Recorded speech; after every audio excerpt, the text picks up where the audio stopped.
there's one more big feature that I want to add onto our timer application.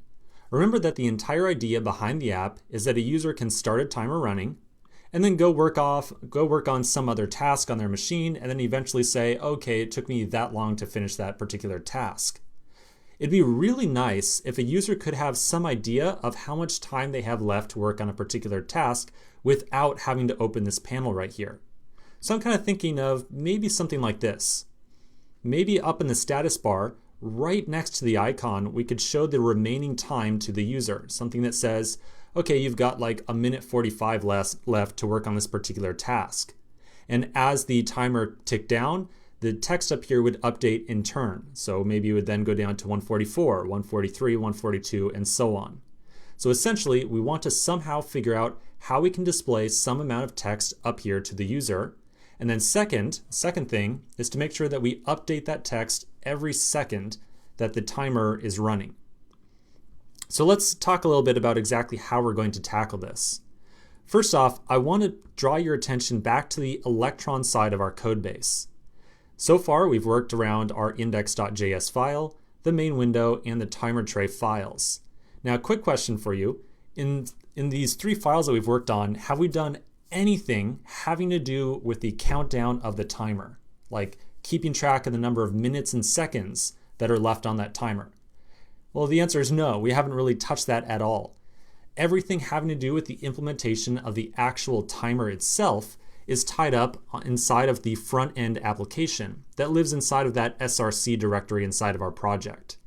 Remember that this is a React-based application, so everything inside the src directory has to do with React, and it is React that is maintaining the current time of the application, or the current time left on the timer.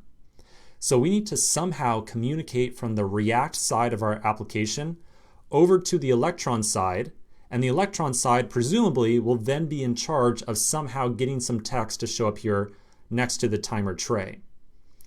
So let's look at this in diagram format. Okay, so on the left-hand side, we've got the React timer application. The React timer app is responsible for maintaining the current time left in the current task. So it alone knows the current text, or how much time is remaining. The Electron side of the application is able to modify some text or get some text to display in the status bar up here. So we need to somehow communicate the current time from the React side of our app over to the Electron side. And remember how we always do communication from our front end to our Electron side, it's always through the IPC system. So here's the idea. Every second on the React side of our application, every second that ticks down, we will trigger an IPC event and notify Electron of the updated time, or the amount of time that is left. Then it will be up to the Electron side of the application to reach up to the status bar and update the timer up there.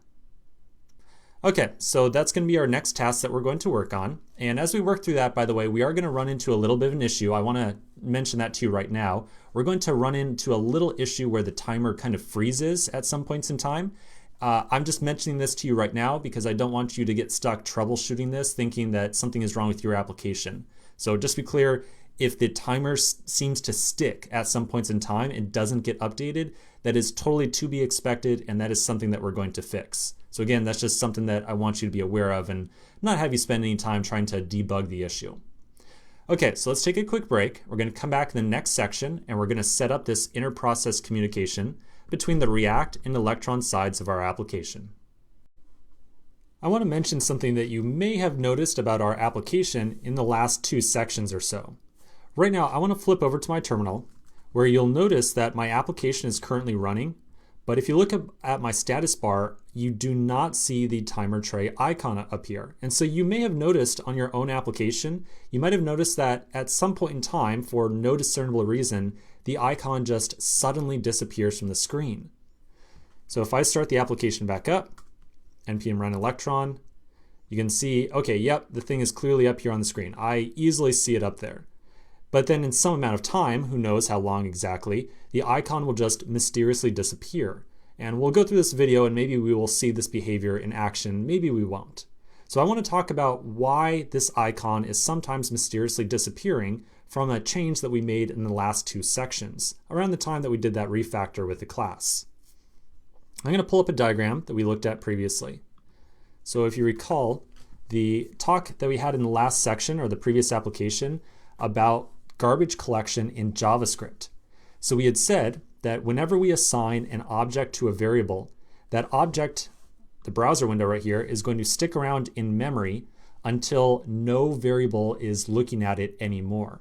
So we had said that if we created a new browser window, called like say browser window v2, and then we told the add window variable to point at that object instead, and the original browser window, oh, and there you go, the icon just disappeared, you'll notice. So very relevant discussion we're having right now. So anyways, if we had reassigned the add window variable, the original browser window no longer had any references looking at it, and so JavaScript garbage collected that browser window object, which caused or would cause the browser window to just magically disappear. And so that is exactly the behavior that we're seeing right now. When that icon disappears, that means the timer tray instance that we had created is getting garbage collected automatically. So this is occurring because we do not have any variables pointing at the timer tray. Because remember, just 2 minutes ago or so, just a handful of minutes, I had said that, well, we don't need that reference to the timer tray anymore, let's clean it up. So the timer tray that was getting created right here is getting garbage collected, and that is what is causing the icon to magically disappear.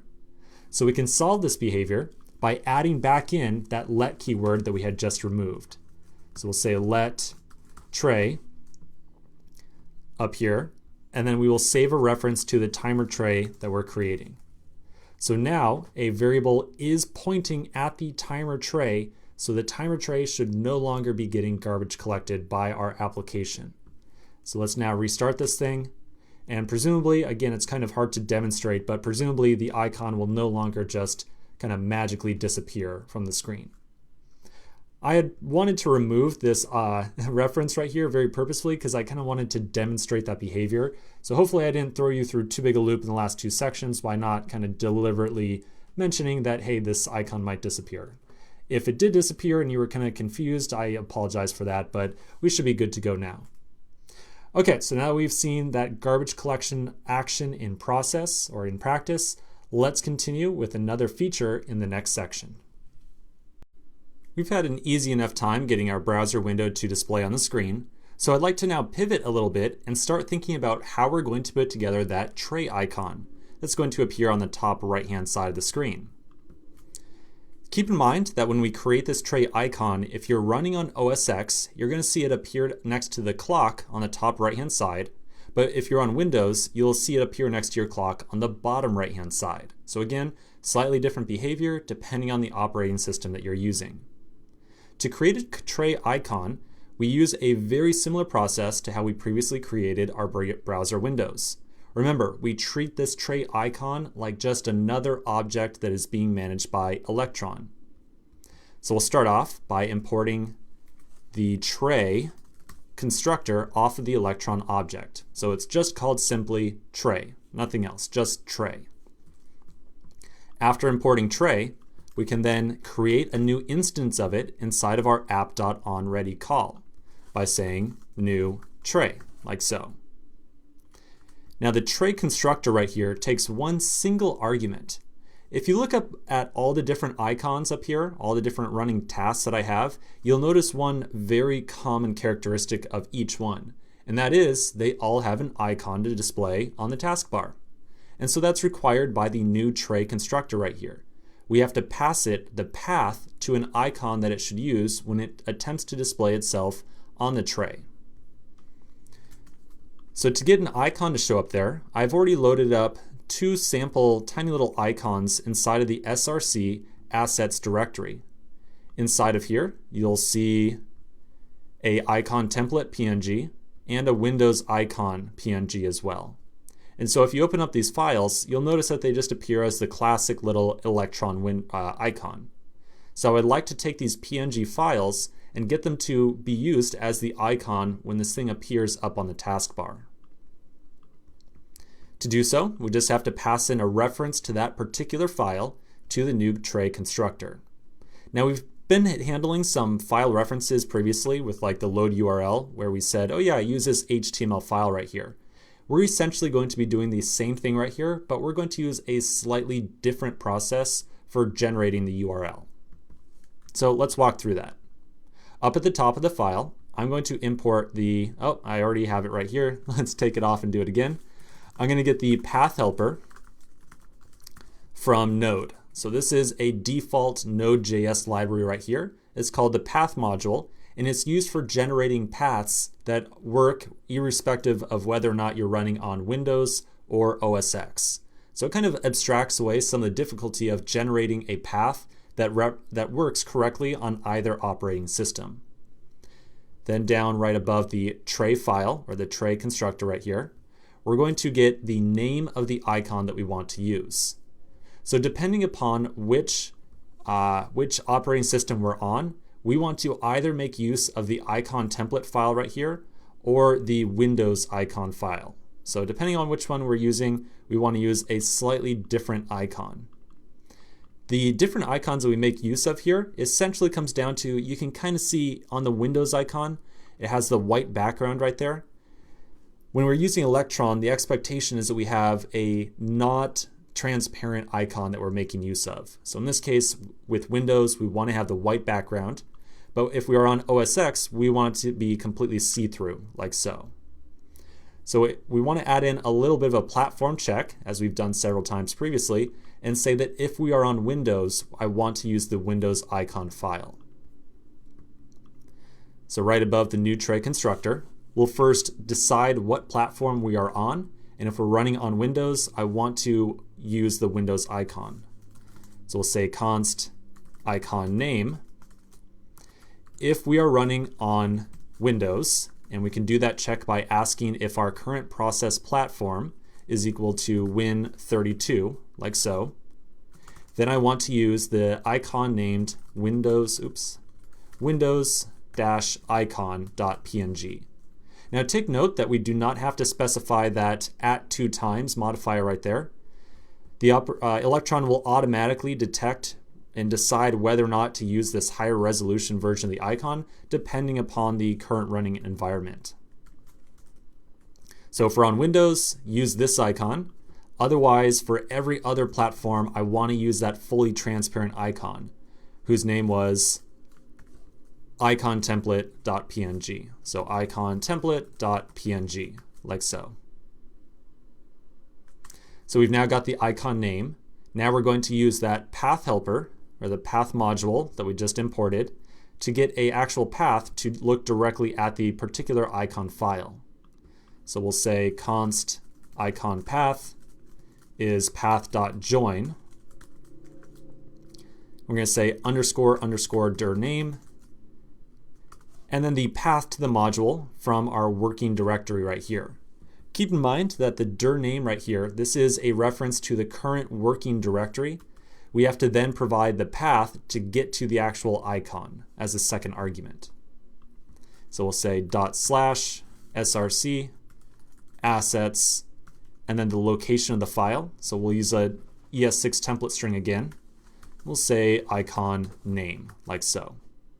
And then I'm going to make sure that because I used a ES6 template string, I'm going to replace the single quotes that I just put on there with a template string instead. Okay, so I know that I kind of glossed over the use of path.join here a little bit. Path.join is remember the path module in general is used for abstracting out some of the differences between a Windows-based or OS X-based operating system and the different ways that they handle paths. The path.join module or function is used to take two or more different paths and join them together and make sure that that join path is formed correctly depending upon the current operating system. So essentially this entire kind of little hoop that we're jumping through right here, this little additional syntax that we've got, the extra function call, is just to make sure that we generate the path to this icon correctly based on whether or not we are on operating system of Windows or on OS X. Okay, so nasty little bit of logic between these two lines right here. The last thing we have to do is take this icon path and pass it to the new tray constructor. So we'll pass it in as icon path like so. Okay, so by creating the new tray object and passing it the path, we should be able to see a new icon appear on our tray up here. Right now, there is absolutely no business logic, absolutely nothing tied to it whatsoever. So even though we might get the icon to display up here, if I click on it or something like that, I'm really going to expect that nothing happens whatsoever. I just want to make sure that we can get the icon up here to start. So I'm going to go back over to my terminal and we're going to test this out. So we'll do npm run electron. And when we do so, you'll notice that we still get the browser window appearing, but we now also have our little icon from Electron appearing up here on the screen as well. So looks like we got some progress, not that bad. If I click it right now, again, you'll notice that just absolutely nothing happens. So it really does appear like we still have a little bit of work to do on this thing. Let's take care of that in the next section. We now have the ability to toggle the visibility of our browser window by clicking on the icon at the top right-hand side of the screen. However, when we toggle this window, it always appears in the very center of the screen. For an application that's tied to the status bar, like the one that we are creating, if we're on OS X, I would really expect to see this window appear at the top right. And if we're on Windows, I would expect to see it appear at the very bottom right. So I think that we still have a little bit of work to do around the positioning of this window. Now, positioning elements with Electron is, when it really comes down to it, when it really comes down to writing the code, it's really straightforward. However, understanding the concepts behind positioning is much more challenging. So whenever we talk about positioning elements with Electron, we're getting involved with what is called the bounds system. Bounds refers to the positioning and the height and width of an individual element. To introduce you to the idea of bounds, we're going to first look at two functions that help us determine the size and positioning of windows, and then we will talk a little bit more about the theory of bounds and how we're going to apply them to solve our very particular case here. So the first thing I want to do is do just a little bit of investigation on this click. So when we click on the tray up here, right, when we click on this thing, we're invocating this arrow function right here. Now the first argument to this arrow function is, as it has been previously on many other events that we are handling, an event object. This event object tells us a little bit about exactly what process emitted this event and just some useful information like that. Now the second argument is really useful for us. It is an argument that we refer to as bounds. Without saying a lot more about bounds and what they are, I want to just go ahead and console log bounds.x and bounds.y, like so. So let's go back over to our terminal. I'm going to stop the process. I'm going to start it back up. And I'm going to click on the icon up here. And when I do, I'm going to expect to see a console log appear in the terminal. So I'll click, and you'll see that I get 933 and 0. I'll click again, 933 and 0, and same thing over and over again. So the 933 and 0 is referring to the coordinates of the click event on this task icon right here.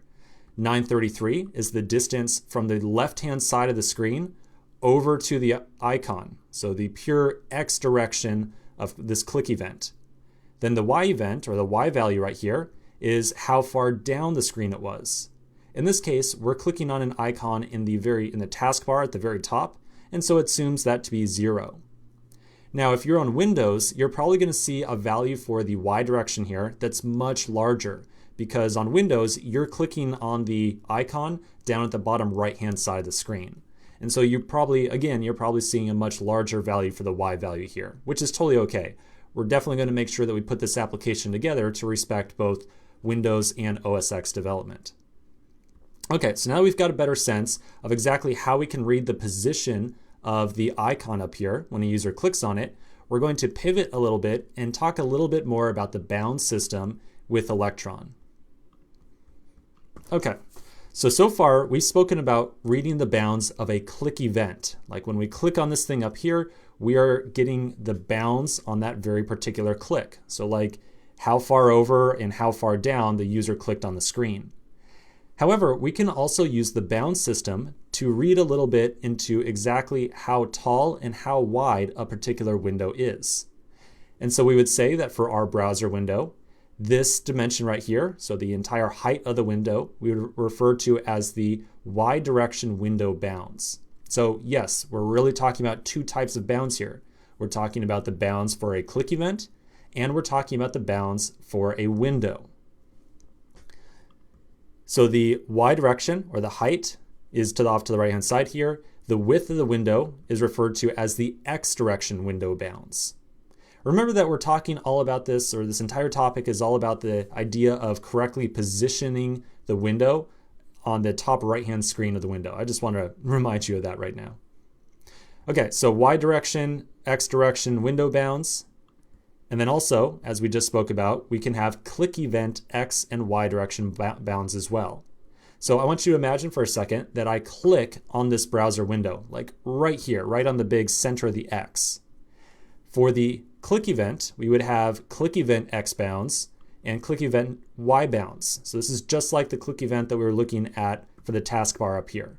Again, all I'm trying to communicate right now is that we have bounds both for the window, the overall window, and for click events as well. Two different types of bounds. So let's now take these two different types of bounds and figure out how we can apply them to get the exact positioning for our window up at the top right-hand side of the screen. Okay, so this is a little bit nasty looking, but just bear with me. So in our case, on OS X specifically, the Y position of the window will be equal to the click event Y direction bounds, which on OS X for us was equal to 0, which essentially means we want this browser window to butt up against the status bar as tight as possible. Then to get the X direction positioning of the window, we're going to look at the click event X direction bounds. So how far over from the left-hand side of the screen were we when we clicked on the icon? And then to specifically make sure that we center the browser window directly underneath that icon, we will subtract half of the window bounds from that value. So if we just said, okay, put the browser window at exactly however many over pixels we were when we clicked on the icon up here, we would end up with something that looks like this. Because when we position the window, we are positioning the top left-hand corner of it. So to make sure that we center the window underneath the icon, we'll subtract half of the window bounds from that, which will give us something that looks a little bit more like this. I know that this all seems like very complicated stuff. Yes, like I just told you, the concepts behind positioning here is kind of confusing, but again, the code that we actually write is way more straightforward. I just want to make sure that you understood the idea behind some of the code that we're going to write in just a second. Now, before we write the code, just one more thing. I want to show you the positioning for Windows as well. So if you're on Windows, this is going to be a little bit more relevant for you. So if we're on Windows and we click on the icon down at the status bar, we will have a click event X direction bounds of this much. We'll have a click event Y bounds of this much, because remember, everything is being measured from the top left hand of the screen. Then the Y direction positioning here for the window bounds is going to be a little bit different, because we want to make sure that we don't just say, oh yeah, the Y positioning of the window will be equal to the click event Y bounds. If we did that, then we would end up with something that looks like this, right? Because remember, whenever we position the window, we're positioning the top left of it. So if we just said, oh yeah, put the window equal to the click event Y bounds, it would be put all the way down here. So instead, we're going to take the click event Y bounds and subtract the window size from that. And then for the X positioning, again, it's going to be the overall click event X direction bounds subtracted half the window X direction bounds. Whew. All right. I know this has been pretty nasty. I know it's been gross. This has been very confusing to even talk about. I know. So let's take a break. We're going to come back in the next section. Again, when we actually write the code for this, I'm extremely confident that you're going to say, oh, okay, this makes a lot of sense. It's really these diagrams that make things much more confusing than they have to be. But again, I really just want to make sure you understand the theory behind positioning these things as well.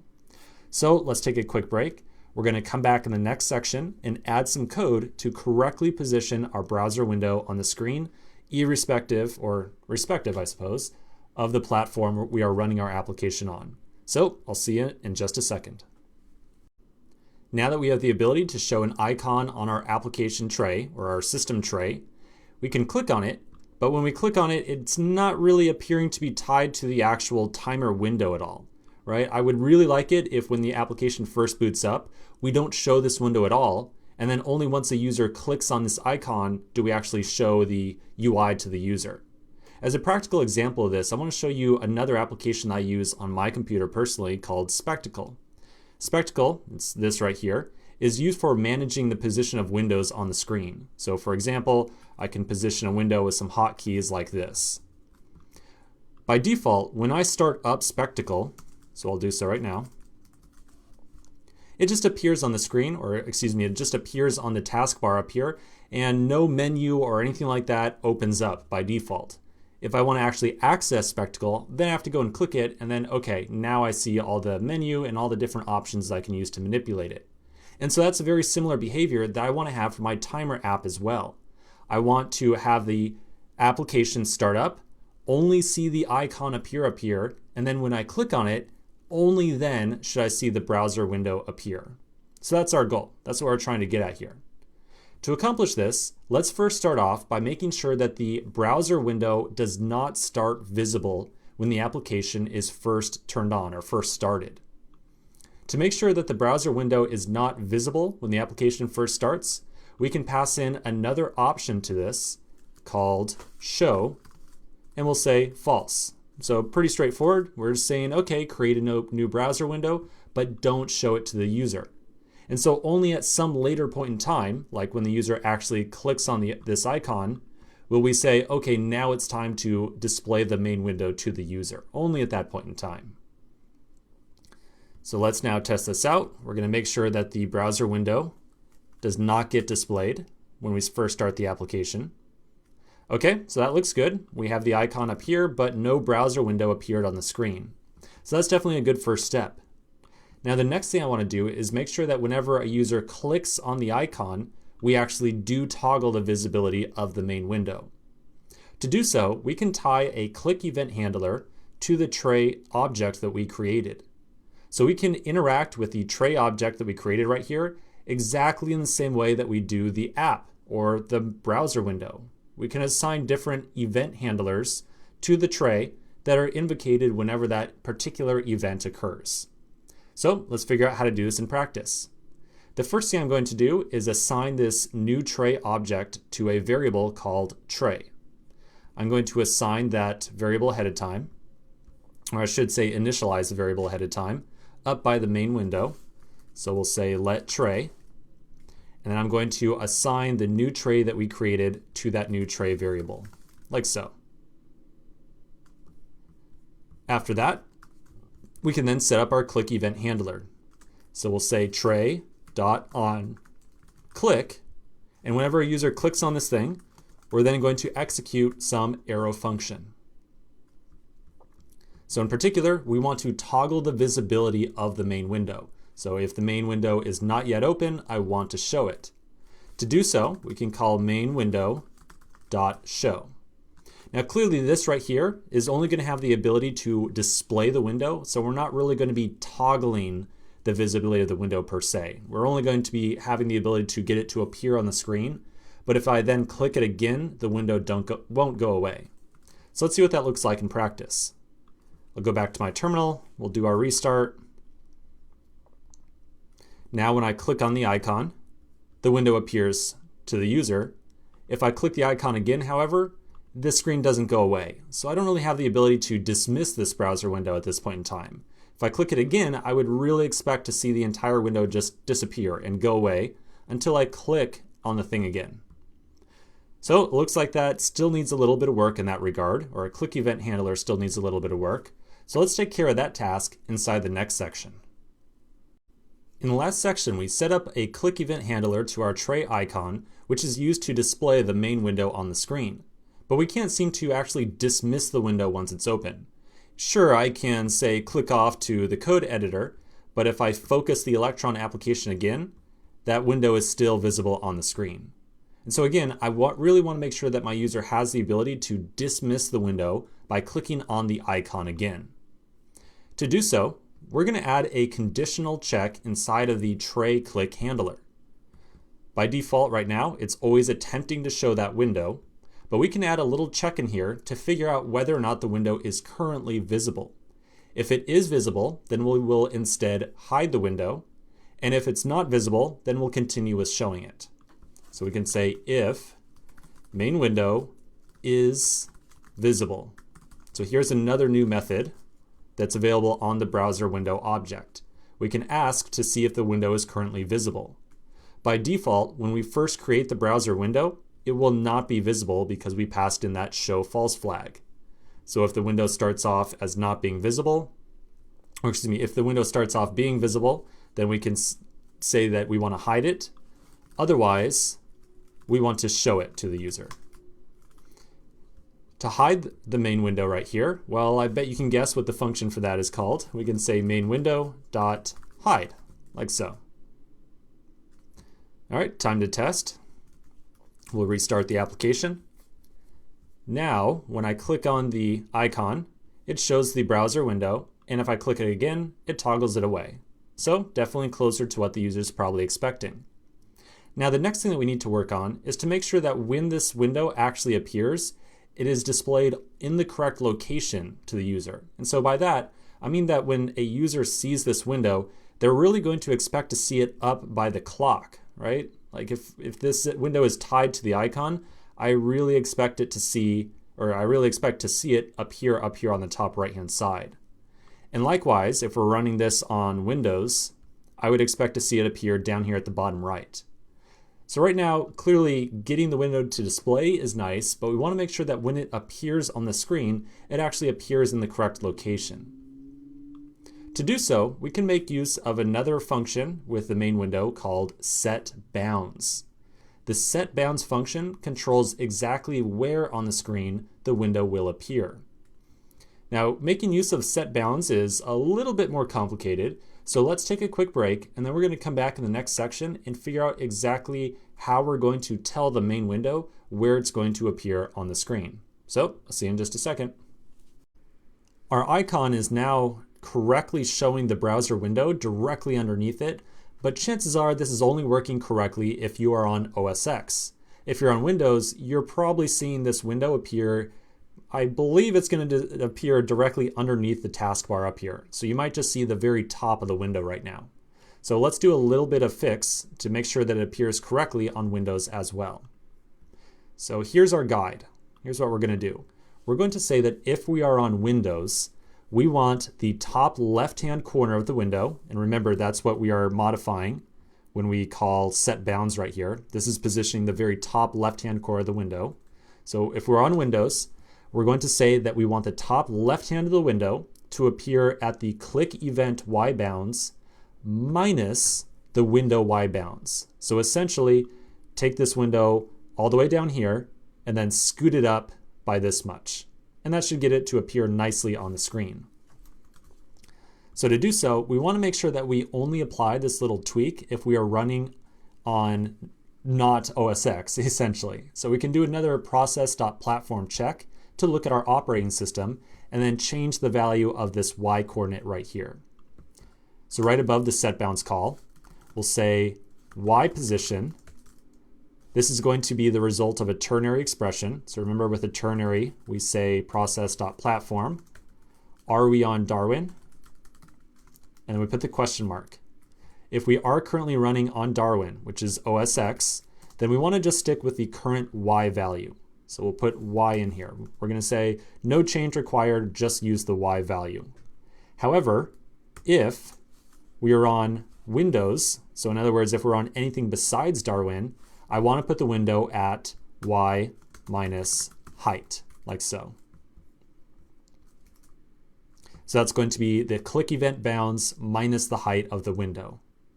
So now, rather than positioning this thing always at exactly the click event bounds, we'll say that the Y position of the window should come from Y position, like so.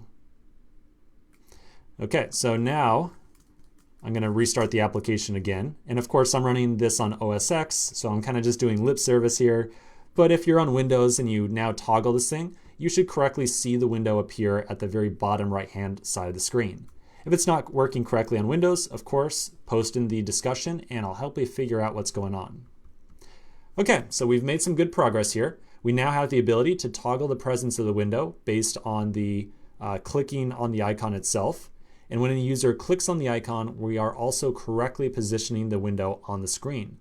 So this is working pretty well so far. Let's continue with a couple other tweaks in the next section. Our application is coming along pretty well, but there's one big glaring deficiency of it as it stands. If I open up the application and then I hit settings over here, or I look through any of these different menus, we're not really presenting our user with the ability to quit from this application as it stands right now. So the user really has no idea how to quit the application. I want to figure out a way that we can make it really easy, or at least somewhat easy, for the user to quit the app. So what I want to do is show a little menu to the user if they ever right-click on the tray icon. So if they right-click on the tray icon, I want to display a tiny little menu that will give the user the option to quit from the application. Now, we've created menus in the past before that were up in the status bar, like the ones that we see right here. Remember that we referred to them as menus. We had created a menu template, then we built the menu template, and then we set it on the application. We're going to do the exact same process to show a user a menu whenever they right-click on this icon up here. To do so, we're going to add a little bit of code to our timer tray class. So here's our timer tray right here. So the first thing we're going to do is we're going to set up a right-click event handler on the tray icon itself. And we'll do that in the exact same fashion that we had already set up the click event handler. So right underneath this line, we will add in a click event handler. So this dot on right dash click, I want to run the function this dot on right click, and we're going to bind the context again as well. If you're curious about the dot bind this right here, this is a little bit of JavaScript, just vanilla JavaScript. Essentially, we are passing a callback right here. We're passing a reference to a function that will be called at some point in time in the future. If we just pass the function by itself, like this, then inside of the onClick function, the value of this would not be defined correctly.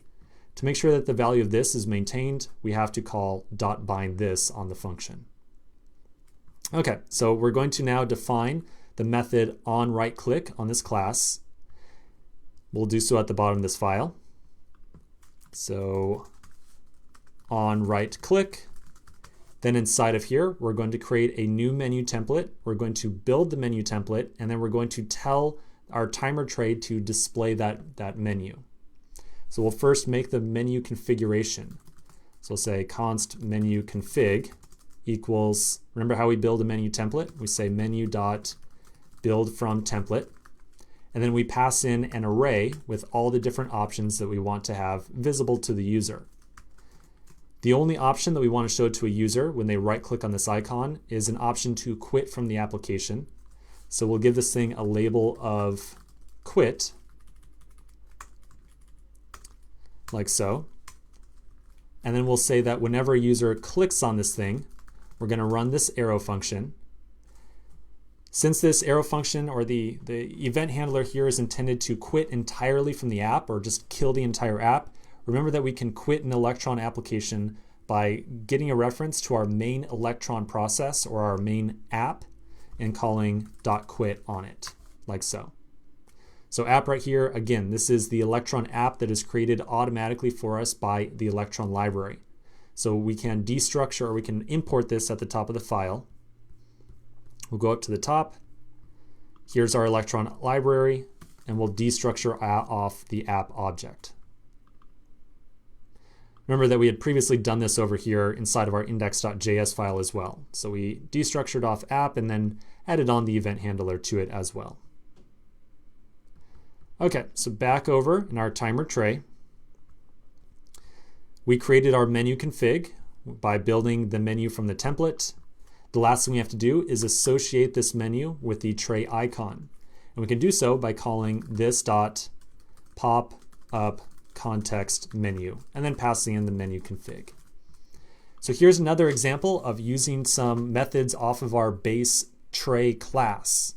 So we are not defining this method right here. This is a method that is defined by the tray class itself, and we can reference it by calling this dot pop-up context menu, and then passing in the menu configuration. Now I think there's one last thing we have to do that I kind of forgot. We have to make sure that we import the menu object. So let's scroll up to the top of the file, and we will make sure that we destructure that from Electron as well. So up here, we'll grab menu 2. Okay, I think we're ready for a test. Inside my terminal, I'll restart the Electron process. Now I should be able to right click on this, select quit, and that kills the entire Electron process.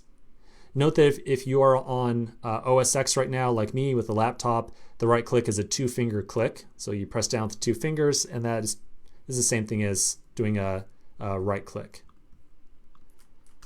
Cool, so this is looking pretty good, definitely making some progress. Remember that a lot of Electron comes down to setting up all the different polish inside the application that a user really expects to see with a desktop application. So the actual interface that they see, the actual app itself that we display inside of these browser windows, this is all handled by React or vanilla JavaScript or Angular or Backbone, whatever you want to use. The actual Electron side of things really comes down to hooking up all those last little nooks and crannies that a user is going to expect to see with a traditional app. All right, so we're one step closer to finishing up this application. Let's continue in the next section. The next thing that we're going to work on inside of our application is another little piece of polish for our app. So another little thing to make our desktop application work a little bit more like how our users probably expect it will work. So I'm going to point out a little bit of an oddity in the way that our application currently works. I'm going to click on the browser window up here, and I'm going to click back over onto my coding window. Now I'm going to resize the window slightly, and when I do, you'll notice that the browser window in the background that displays the timer application is still open. So if I click between these, the browser window is just not closing at all until I actually go back up to the icon bar and click on it again. So this is completely dissimilar in behavior to how every other status bar in the world works, right? Every other status bar, if you open it up and then you close it, or you click away, I should say, if you open it up and then click away, you really expect that window that is based on the status tray to hide or to just somehow disappear. So I want to make sure that if a user is using our timer application, great, but if they then click on some other application or click away in some fashion, I want to close the browser window. Okay, so let's figure out exactly how we're going to do that. To do so, we can watch for another event on our main window object. So I'm inside of our index.js file. Here's our app.onReady call. Right underneath it, we create our main window using the browser window class. Right underneath this load URL call that we have, I'm going to add on another event handler. So we're going to look at our main window. We're going to set up an event handler for an event called blur. And whenever this event occurs, we will run the fat arrow function that we are passing in as a second argument. And inside of here, we'll call main window.hide. So as you might expect, the blur event is triggered whenever a user kind of clicks away or focuses away from the browser window. Whenever they click away, simple enough, we just hide that window. So let's test this out and see how it works. I will restart my running Electron process. I'm going to resize my code editor just a little bit so we can get a nice point of reference here. Now when I open up the timer window, if I click over to another application, you'll notice that the browser window disappears entirely, just as a user would probably expect this thing to work. Again, this is really only a step that I would undergo for status bar or status tray based applications. If this was a normal browser window, like one that was just being displayed on the screen at all times, I probably wouldn't do the step right here. Because, for example, remember Atom is a Electron application in itself. When I focus away from my code window, it doesn't hide itself. And that's totally what I would expect for a traditional application. It's really just the fact that this is a status bar based app that I want to see that window disappear whenever a user focuses away from it. Okay, so another step of polish. However, I want to point out one additional thing inside of here. You'll notice that the main window code that we have right here is starting to grow quite a bit. So we're starting to get quite a little bit of code inside of here, inside the index.js, related to the setup and configuration of the browser window. So maybe we're starting to get towards a point in time where we want to consider doing another refactor, just like we did for the timer tray, to pull the main window out to its own separate class, where we will load in a bunch of the logic like, say, the event handlers or loading up the URL and all that other good stuff. So in other words, do another big refactor and clean up this index.js file a little bit more. Maybe we're not quite there at this point, so let's continue in the next section and add in another feature, and then we will evaluate whether or not we should pull out this browser window or this main window implementation into a separate file. So we'll figure that out in the next section. There's one more little piece of polish that I want to take care of inside of our application. You'll notice that whenever we start our application up, we get an icon down in the dock at the bottom of the screen that says Electron. This represents the running status bar process for our application. But if a user clicks on this icon, it doesn't really do anything. It doesn't actually open up the status bar, open up the status tray, nothing like that. And so I think that in the context of an application that is based out of the status tray up here, we don't really need to be showing the icon down inside the dock. Now, getting this icon to hide itself is pretty darn straightforward. Inside of our index.js file, we'll find the app.onReady call. Inside of this event handler, we'll call app.dock.hide. So remember that the app variable right here represents the overall running Electron process. The overall process is tied to this dock icon. And so there's a couple different ways that we can interact with the dock.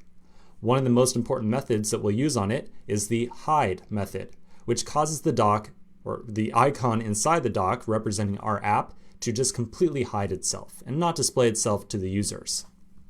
So let's restart our application and see how this looks. I'll start the Electron process back up from the terminal. And now when the application starts up, yep, it's running up here, but you'll notice that we do not have an icon running down inside of our dock. So perfect, looks a little bit better. Let's continue in the next section. In the last section, we kicked off our next application by installing a boilerplate project that contains a little bit of code to help us get started on this little tray icon application we're going to be working on. We installed all the dependencies for the project. I want to spend a little bit of time now to talk about some of the boilerplate that we downloaded and explain some of the code that sits inside of here already and talk about exactly how we're going to work with it. So I've taken the liberty of already opening up my code editor. So here's all the project files right here. You'll notice that there's an existing src directory inside of here, along with a couple of other top-level files. Now, trust me, I understand. Maybe you don't feel this way yet. Let me put that little interjection there. I'm going to say, maybe you don't feel this way yet, but I personally feel as though going into a tutorial or a course like this, where a lot of code is already written for you, can be really challenging to understand, okay, wait, like, what code are we adding versus what code did Steven already give us? Who's writing what code here and what are we actually doing with all this stuff, right? It's kind of tough to figure out exactly what's going on when you're in a course and you're being given some completed code. At least that's how I feel. Maybe you don't. So I want to spend a little bit of time to talk about exactly what we downloaded here, just to make sure that it's really crystal clear what we're going to be writing versus what is already provided to us, okay? So let's talk about some of the architecture of this application when everything's said and done. We're going to talk about exactly how it's all going to be fitting these different pieces of the puzzle together. Okay, so on the left-hand side, we've seen this diagram before, right? We've looked at this thing several times. We've said that whenever we kick off our Electron application, it starts up an Electron process on our local machine. Then inside that Electron process, we spin up a brand new process that represents the main window of our application, or the window that's going to actually display some content to the user. Now in the past, we had said, okay, we'll load some HTML document inside of there. We had a single HTML document and we put all the logic for the UI layer of our application directly in there. So we had a couple of HTML tags, we had a script tag that added some interactive functionality for the user to play around with. This time, however, we're saying that we want to have a lot more client-side logic, a lot more client-side UI that the user can interact with and make changes to this timer application and start and stop and blah, blah, blah, just all this built-in functionality into the client side of the app. So to build an application with that level of functionality, I decided to make use of the React.js library. Now, if you're not familiar with React, if you are taking this course and you never touched React before in the past, do not sweat it. You really do not need to know anything particular about React. And certainly if we do, I'm going to make sure that I explain exactly what's going on with the React side in great, great detail.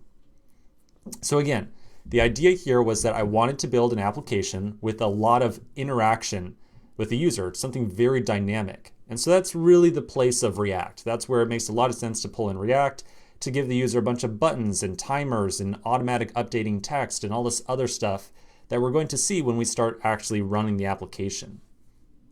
To build the application, we're making use of something called the Webpack server. So Webpack is a module bundler that's commonly used with React, and it's essentially used to take a bunch of React-specific code, join a bunch of different files together, and give one final React application as the output. So we build this React application, and then we're loading it up into the index.html file. Let's open up the index.html file and just take a quick look at the contents, because one does already exist inside of our project directory. So inside of the src folder, you'll find the index.html file. So this looks like more or less like the HTML documents that we were working with previously. We've got a head tag, we've got a body tag, and then a script tag down at the bottom. So this script tag right here, this is the magic. This script tag right here is pulling in the entire compiled, bundled up JavaScript React application for us. So that's really what is doing the connection from the Webpack and React side over to the Electron side. That is what's pulling the React application into the Electron side of our app. The actual React application that we're going to be working with is contained within this src directory. So inside of src, we have all the different React code and all the different components and stuff like that to put this application together. And in fact, if you open up the index.js file, you'll see some certainly React-specific looking code up at the top here. Again, if you're familiar with React, certainly feel free to pause the video and take a glance at some of the different components that you see inside of here. We're going to walk through a couple of these, or I should say one or two components at a future point in time, so we certainly will get a better idea of what's going on the React side as well. Okay, so again, just want to spend a little bit of time to tell you a little bit about some of the code that's already included inside of here. The entire React side of the application is really put together for us. We are going to be responsible for putting together all the Electron side of this application. So we're going to put together the Electron application, bootstrap that thing, get it created. We're going to make a window to display the React application. And then we're going to spend a lot of time figuring out how to get a tray icon to properly show up on both OS X and Windows. So again, the big challenges of this application are all revolving around the Electron side of things and not quite so much about what's going on inside of this little window right here. Okay, so with all that disclaimer done, let's continue in the next section and we'll get started working on this application. Let's get started with writing some code in our actual application. I want to first start off by talking a little bit about the different parts of the application that we're going to have to worry about. In the past, we've always been working with browser windows, which are windows that are used to display some amount of content to a user inside of essentially a browser window. So looking at our application right here, it's clear that we want to have at least one browser window where we will show the timer to the user and tell them a little bit about what the current task is. The other big element that we have inside this application is some icon that's going to exist in the tray of our operating system, so up inside the taskbar. And just to be clear, when I'm referring to the icon up here, I'm really referring to, you can see these up here. These are all examples of tray icons. So just like we have the concept of a browser window with Electron, we also have the concept of something called a tray.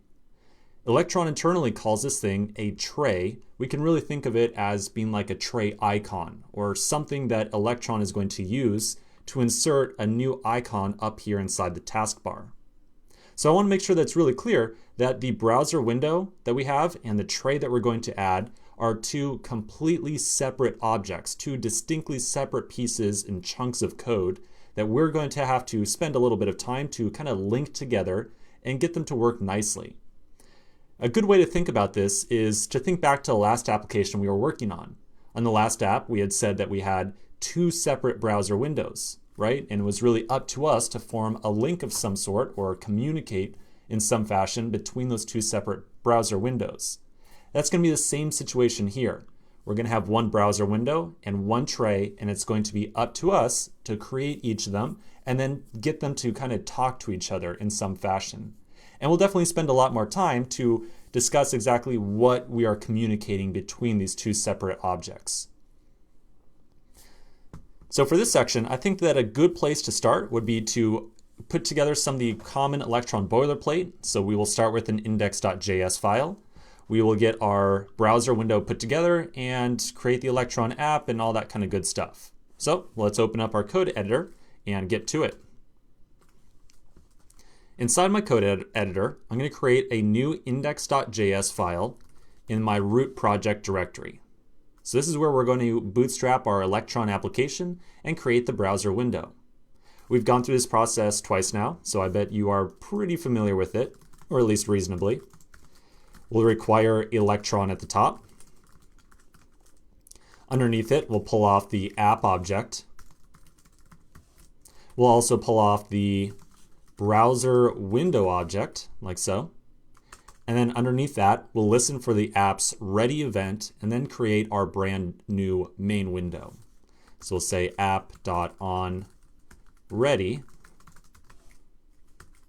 Then underneath it, we can create our new window. So we'll say new browser window. I need to load a URL into this window, so I would like to assign it to a variable. So we'll say main window. We're going to use the same strategy as we did previously, where we define the main window ahead of time using the let keyword. I don't really know if we need to make reference to the main window in some other event handler inside this file, but again, it's really good practice to just assume, yeah, we're probably going to want to have this floating reference to the main window. Then we can set up the main window dot load URL and then pass in the actual link that we want to load up. So in this case, yep, it's going to be the index.html file. We'll use a template string again from ES6, so make sure you place the backticks here. And we'll say file / refer to the current working directory with __ dir name. And then this time around, we're not going directly to the index.html file. The index.html file that we're going to be working with is inside of this src directory. So we need to first refer to src, and then inside of there we can access index.html, excuse me. Okay, so that looks pretty good. Looks like a good place to get started with a little bit of boilerplate. Now let's take a quick break and then we'll come back in the next section and test this code out and then start talking about some of the big challenges that we're going to have to address with this main window that we are creating. So I'll see you in just a second. I'm looking at our index.js file, specifically some of the code around creating our browser window. Now, I really feel like we could clean up our index.js file a whole bunch by pulling some of the logic around this browser window setup into a separate file, just as we had previously done with creating our timer tray object or our timer tray class down here.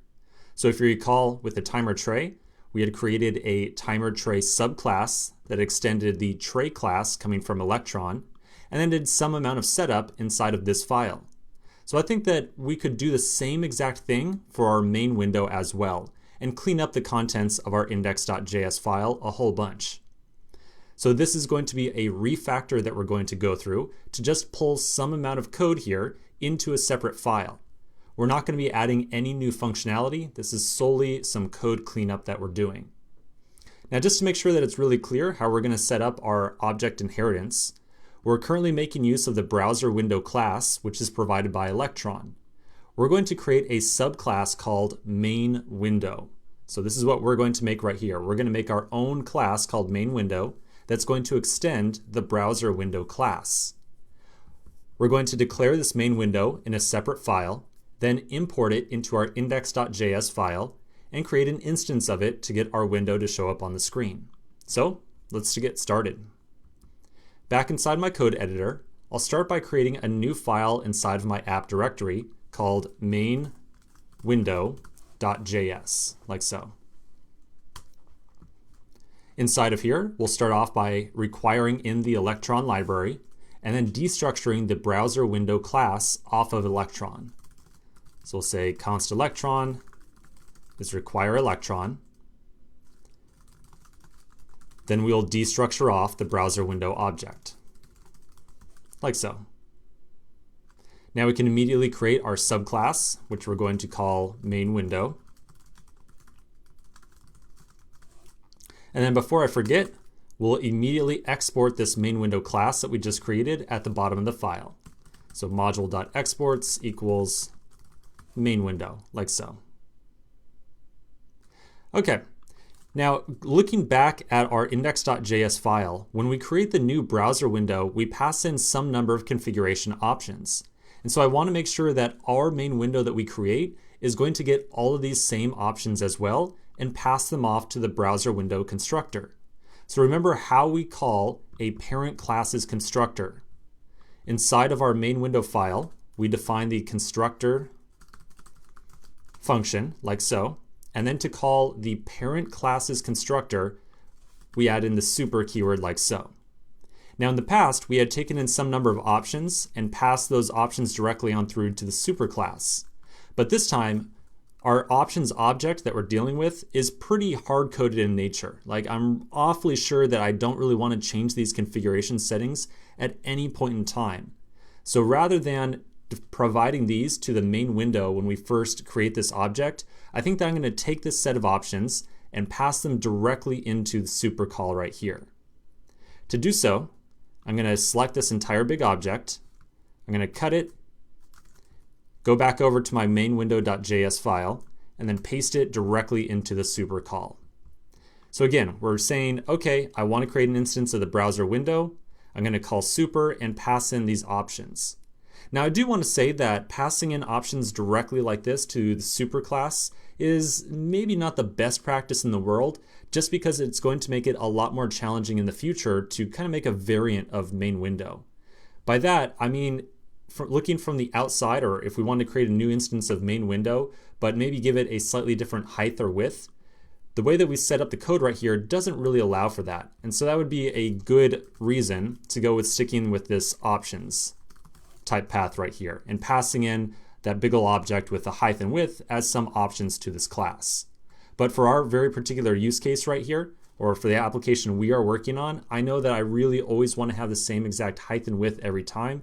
So I feel somewhat okay just centralizing all this logic inside of the main window class.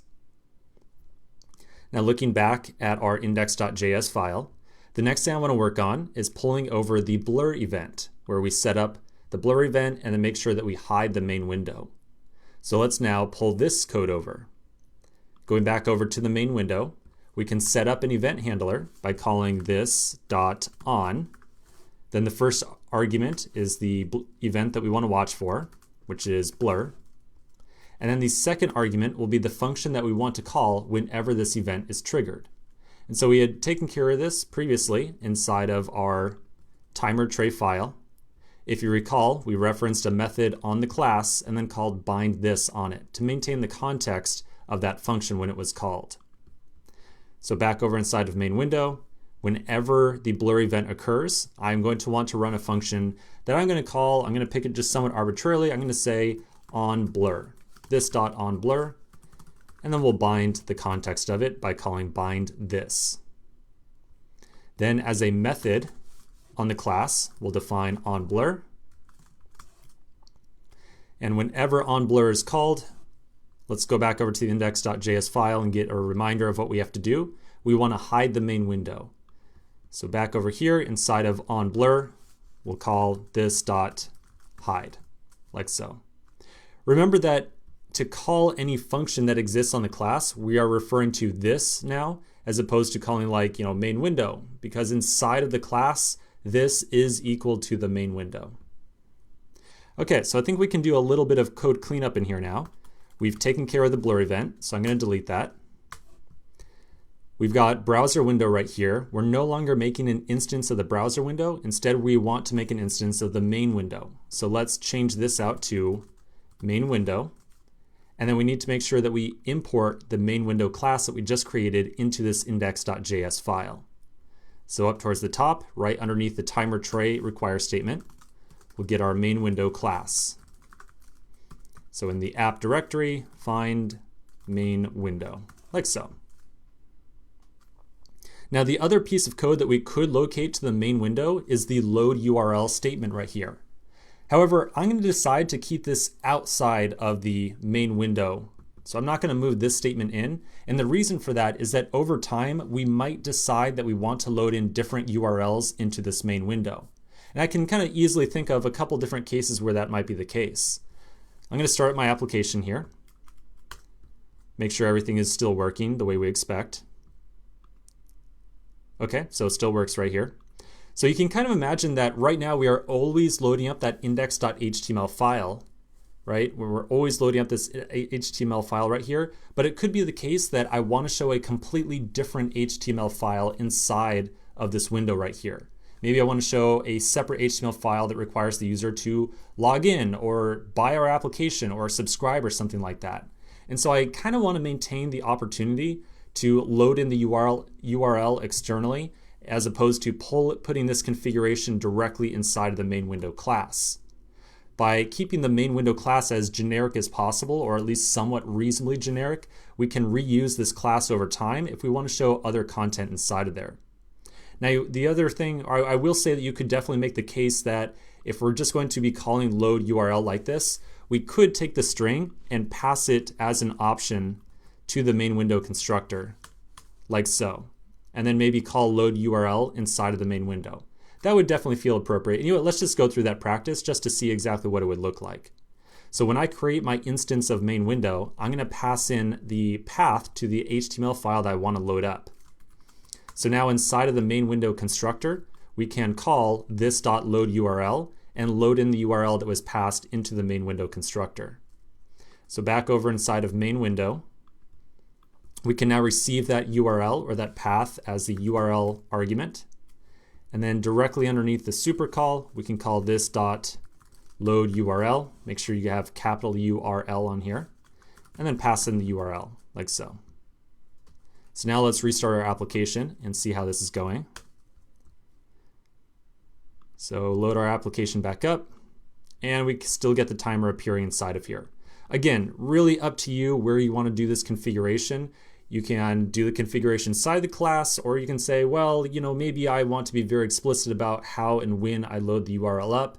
And so maybe that would be a good reason for not passing this URL directly into the constructor. Again, totally up to you as a developer.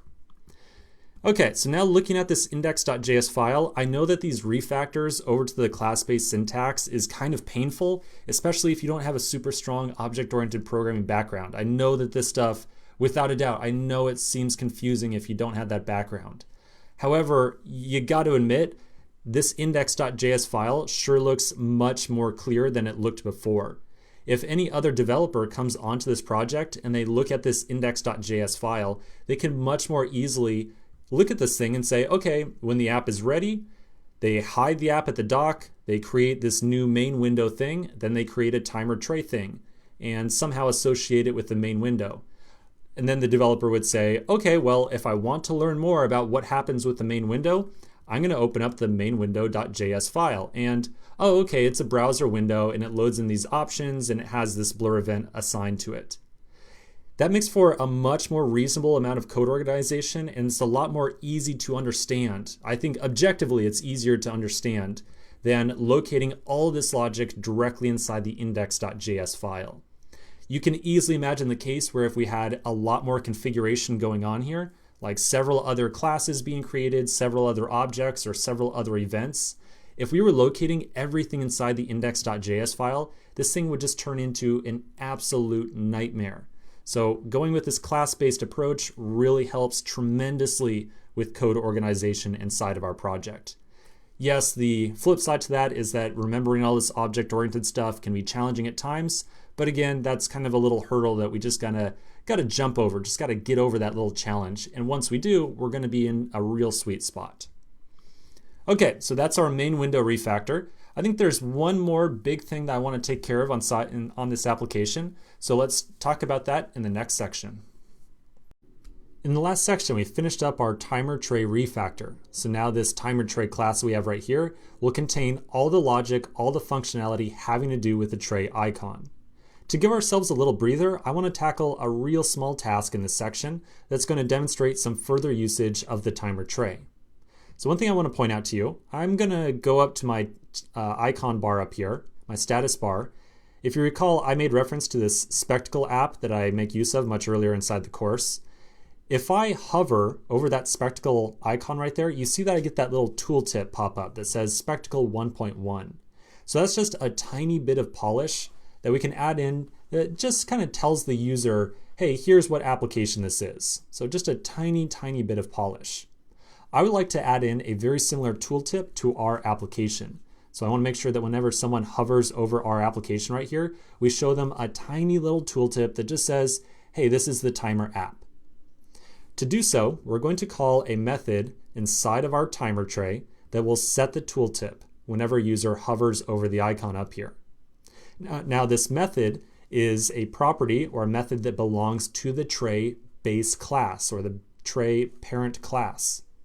Because we subclassed the tray into timer class, we can freely call all the methods on this tray by referring to this dot and then the method name. So in practice, to call and set or to set the tooltip, we can call this dot set tooltip. And then we'll give it the string of timer app, like so. So now whenever a user hovers over this icon right here, they should see a little tooltip appear that has the text timer app. Just one more time, I just want to reiterate, we are not defining this method right here called set tooltip inside of our our timer tray class. This is a method that was defined in the parent class of tray. So every single method that sits on the tray, if you go look at the documentation and you want to call any of those methods, you can do so by referencing this dot and then the name of the method you want to call. So let's do a little test and make sure that this is working the way we expect. I will restart my application, wait for the icon to appear, there it is, and now if I hover over this thing, I get timer app appearing as a tooltip displayed to the user. So again, just a nice little piece of polish that lets the user know exactly what application this icon right here represents. Okay, so again, little exercise, further exploring subclassing. Let's continue with our next feature in the next section. In the last section, we got a timer to display on our status bar whenever the timer is active. However, we saw that the instant that we tab away or we focus off of the actual browser window, the timer appears to kind of freeze in time. When we open the browser window back up, it starts counting down normally again. So let's figure out exactly what's going wrong here. Well, this is a little bit of a gotcha in the world of Electron. Whenever you create a browser window and then kind of tab away or focus away from that browser window, Chrome, or I should say Chromium here, will automatically start throttling all the JavaScript that is executed in that background window. Chromium is making the assumption that because the user is not focused on that window, the user doesn't actually care about any of the processing or contents that's going on inside that window. And so Chromium is going to artificially limit the number of resources that is available to that browser window. To make sure that Chromium does not do that throttling on our browser window, we can pass in an additional configuration option to the browser window when it is created. So inside of our main window.js file, we'll find the constructor call to the browser window class. Now inside of here, we're going to add in one additional configuration option.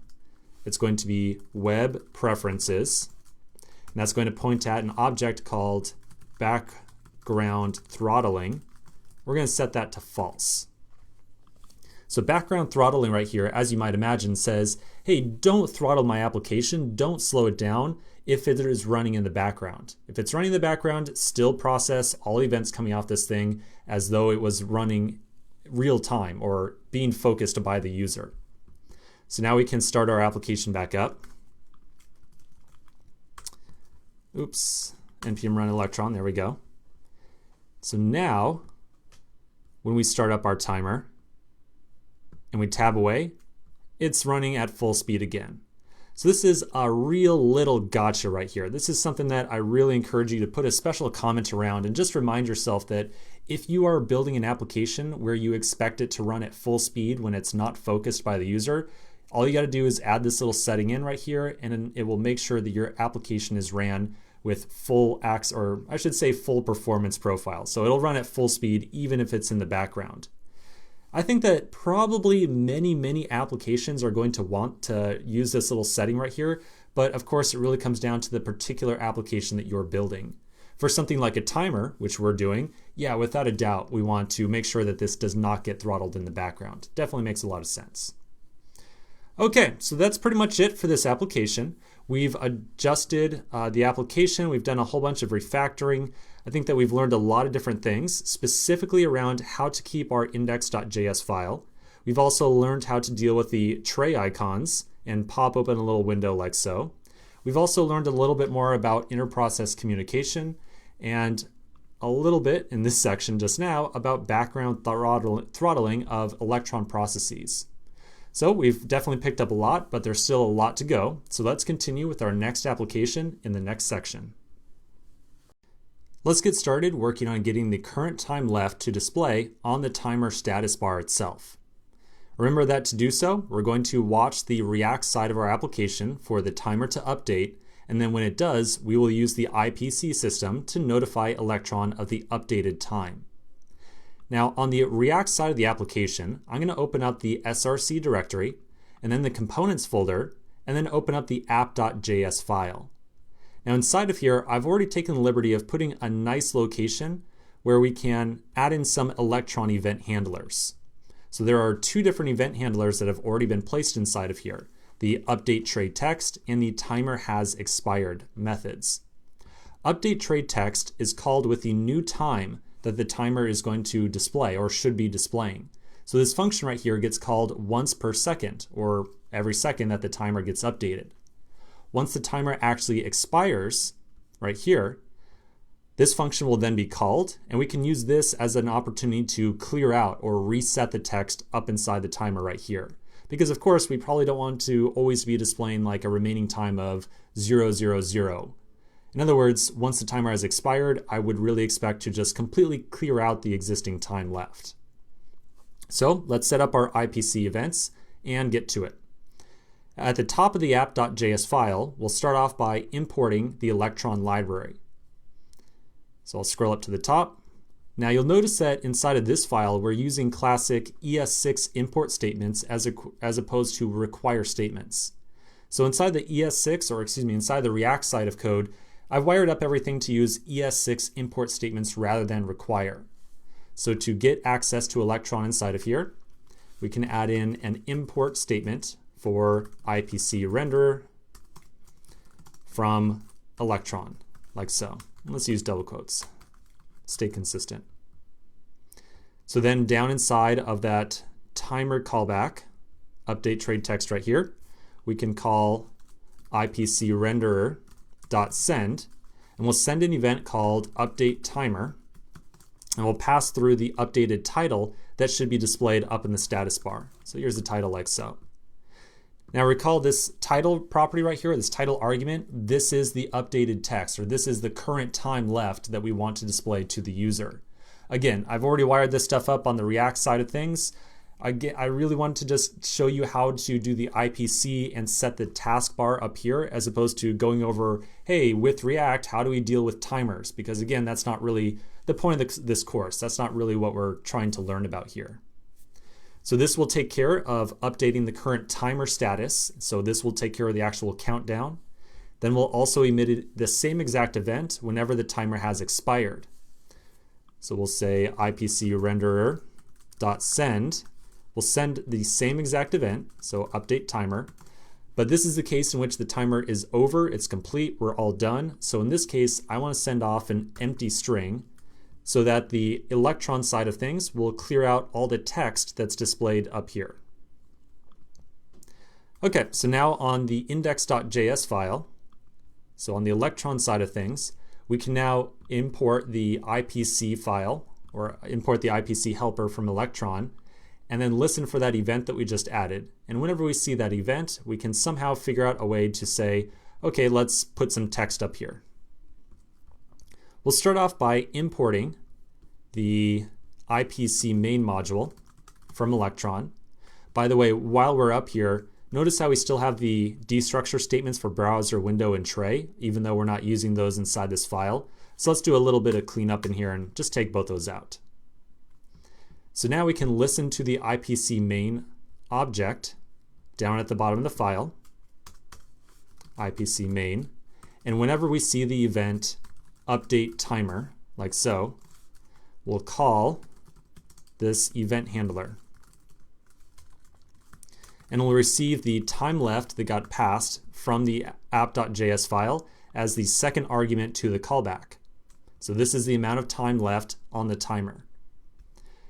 Now here's the magic. To get the text to show up in the status bar up here, we can use a method on the tray object. So remember that the tray object right here is representing the actual timer tray that exists inside the status bar. So we can call tray.setTitle. That's the magic method right there. And then we'll pass into it time left. So that's the amount of time left. That's the title that we want to show up in the status bar. Okay, so let's restart our application now and see how we're doing. I'll restart the app. App starts back up. I will start the timer. And when I do so, we now see the timer up here at the top left as a little bit of text. So the user can easily see how much time they have left on the task. However, well, that's awfully interesting. Notice how as soon as we clicked out, or we kind of focused off of that browser window, the timer up here appeared to freeze entirely, or at least it appears to now be advancing very slowly. So this is the issue I mentioned. This is the issue where sometimes it appears that the timer does not correctly advance after we tab out of that window or after we close that running browser window. So it looks like we do have a little bit of an issue here, something that's going to need a little bit of troubleshooting to figure out exactly what's going wrong. By the way, we can see that completion timer event where timer has expired here. So if we open this thing back up and let the timer run all the way, so that's where we call update timer with an empty string, and so you notice that the timer just completely disappears. It just goes away entirely. So it looks like that aspect is behaving well. So we do have to do a little bit of troubleshooting and figure out why that timer seems to freeze up. Let's take care of that in the next section. In the last section, we kicked off a review of ES6 classes. We're using ES6 classes to reorganize and clean up a lot of the code that we have inside of our index.js file on the Electron side of our project.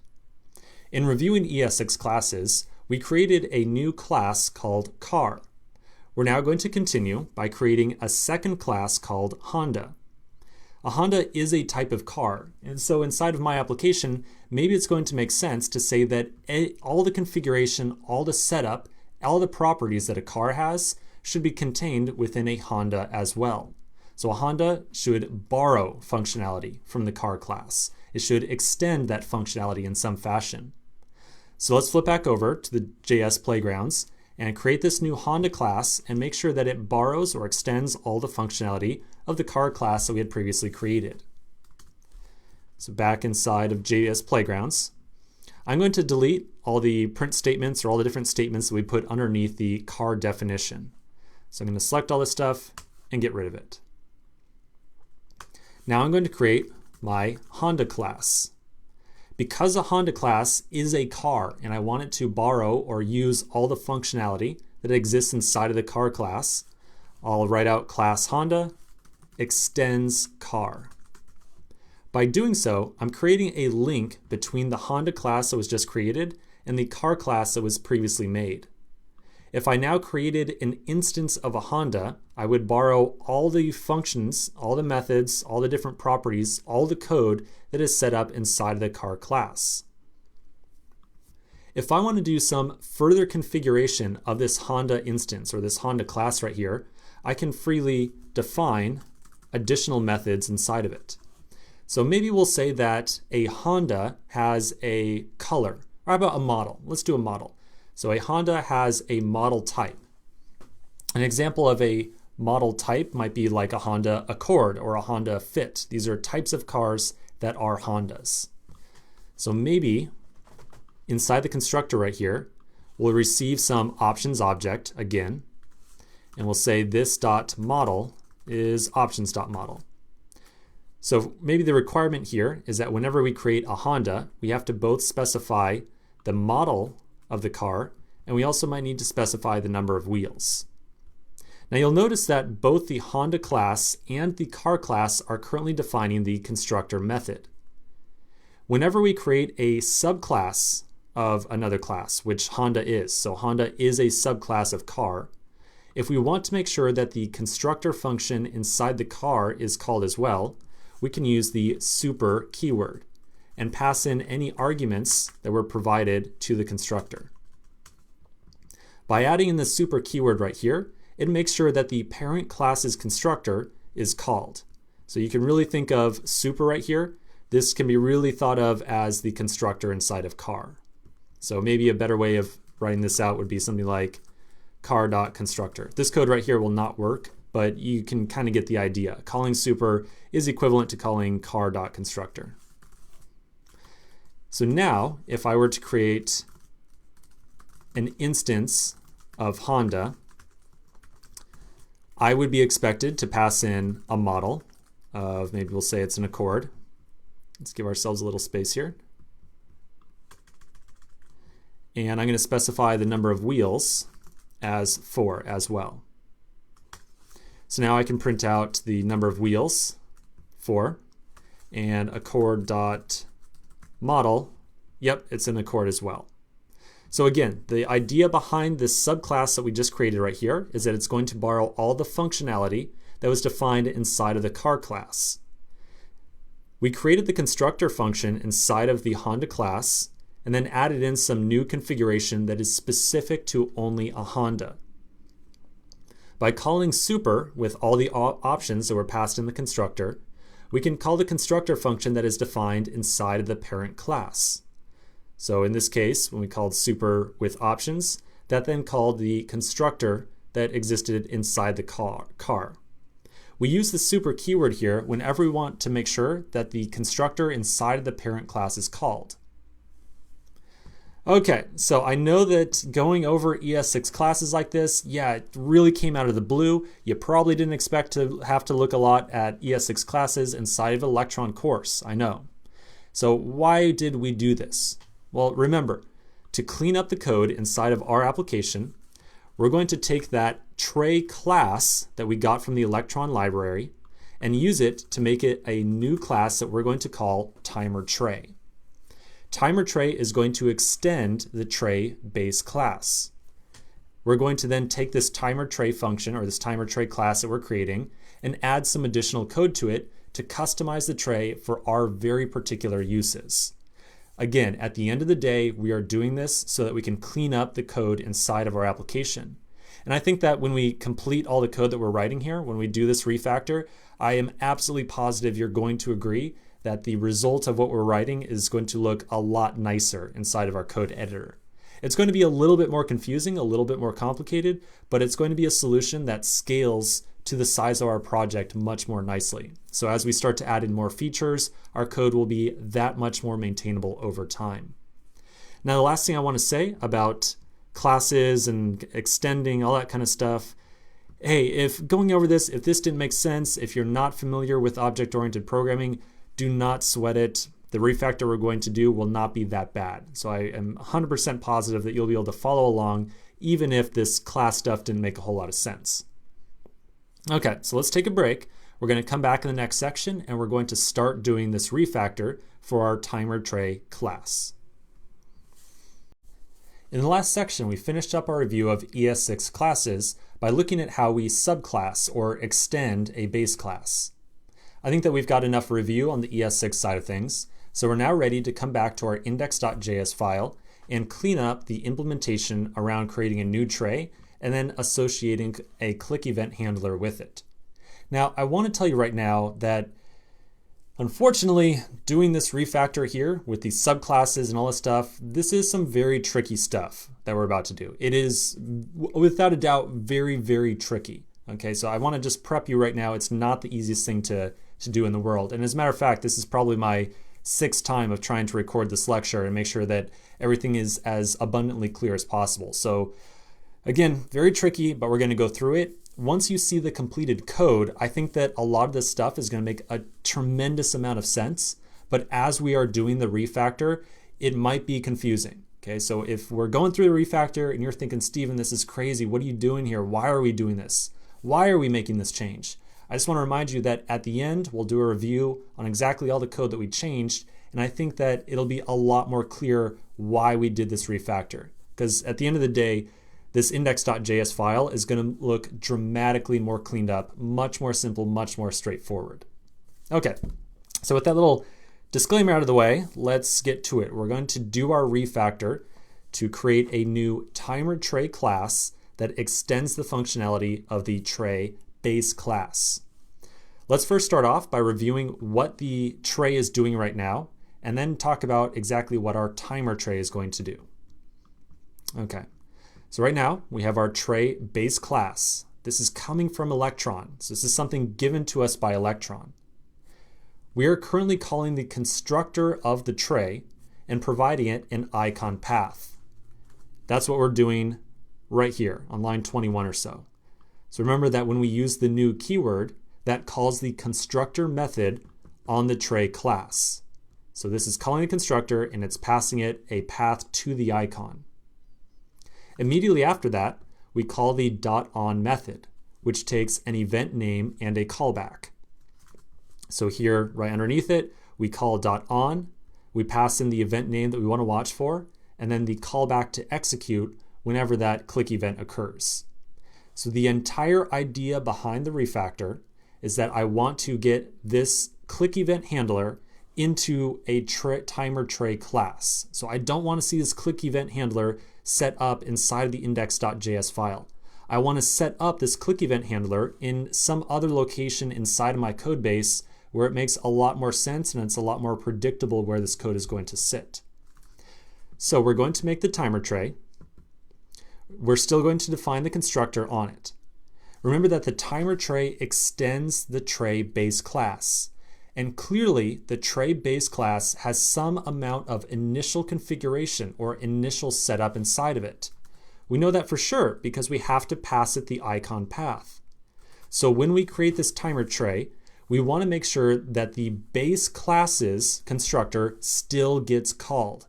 So that's why we're going to use that super keyword that we spoke about in the last section previously. So when we make our timer tray, we're going to make sure that we call the base class constructor by calling that super keyword and passing in the icon path. That's going to make sure that the tray gets set up as it had been done before. So I think that would be a great place to start with our refactor. Let's just get everything working like basically as it is right now. Let's just create the timer tray. We're going to set up the constructor and we're going to make sure that the timer tray's base class of tray is still getting set up as expected. That's going to be stage 1. After we finish with stage 1, we'll then come back and set up the on-click handler as well. Okay, so step 1, we're going to make the timer tray class. We're going to extend the tray, and then we're going to set up everything having to do with the constructor.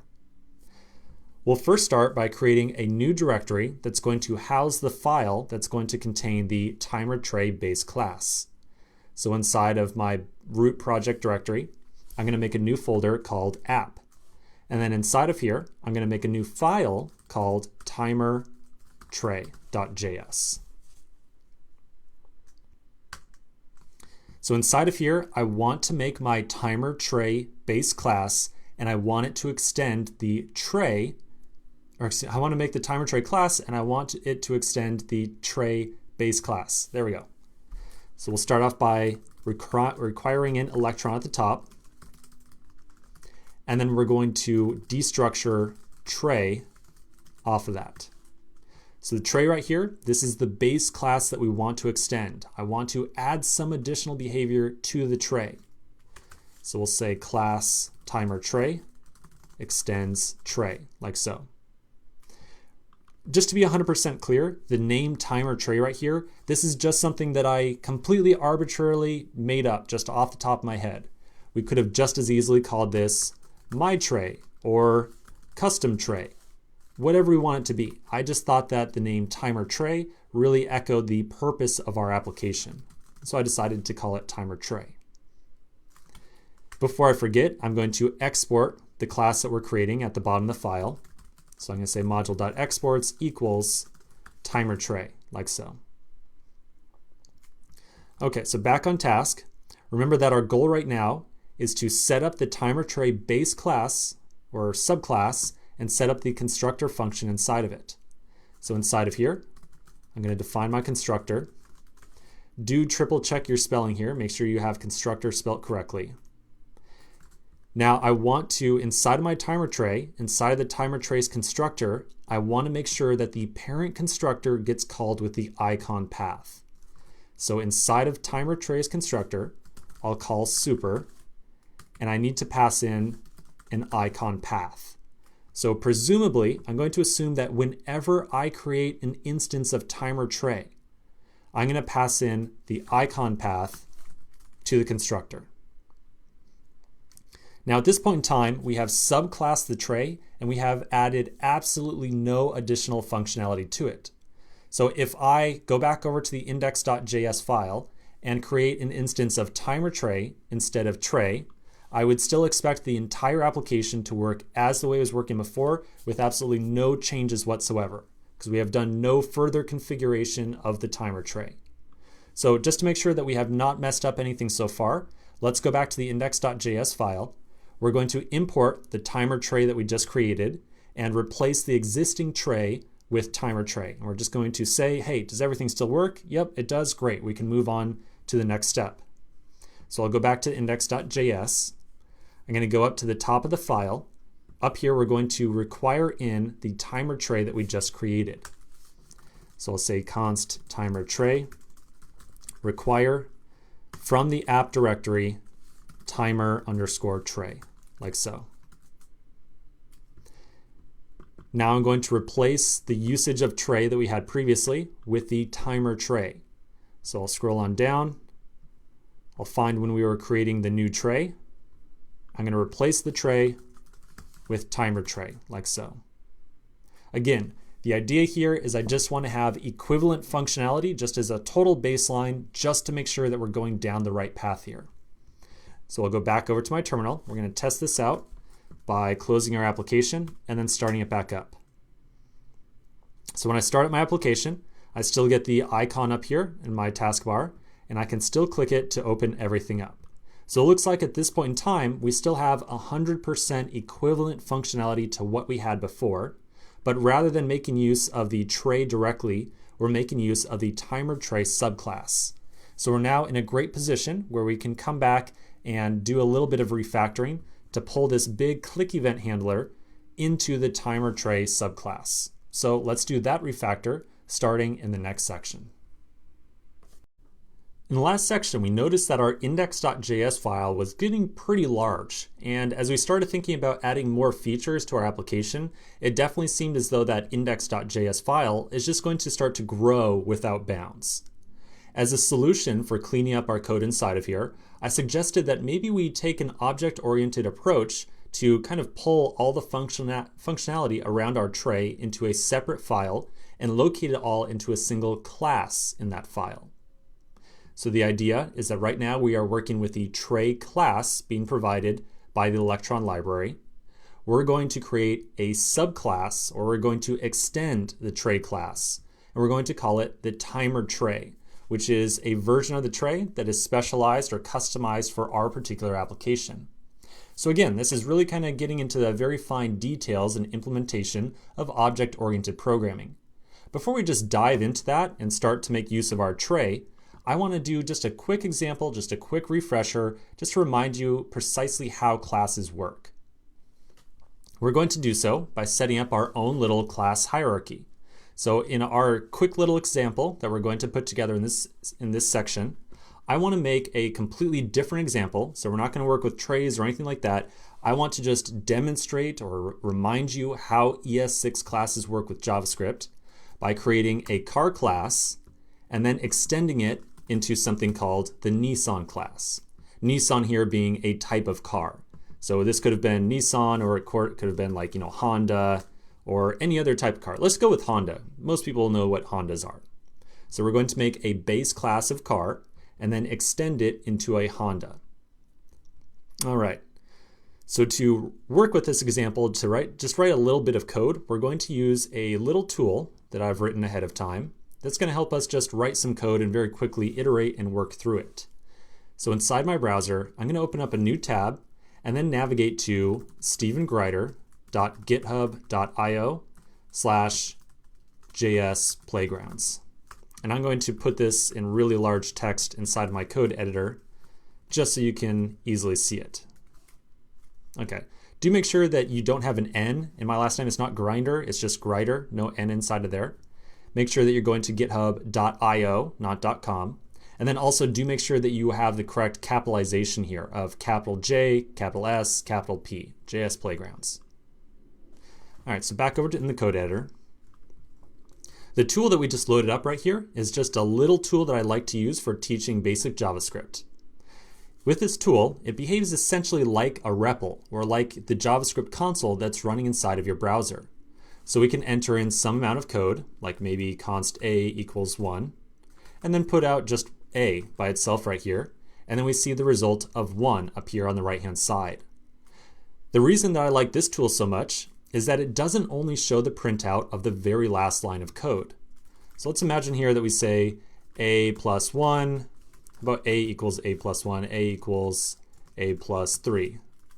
And we're going to change this to be a let at the top. So if I wrote this code inside of my browser console over here, you'll notice that it only prints out the very last statement. So only a right here. So we would only see 5. JavaScript Playgrounds, which is what this is called, will instead print out every single line of code in line, like so. So we see 2, 5, and then 5. This is what produces 2. This produces 5. And then this is the second 5 that gets displayed on the screen over here. So essentially, this right-hand panel is just showing you every single step of output inside your code over here. And the benefit to this is that I can easily change the value over here, like so, and I will automatically see everything recalculate on the fly. So again, it's just a nice little tool for playing around with JavaScript.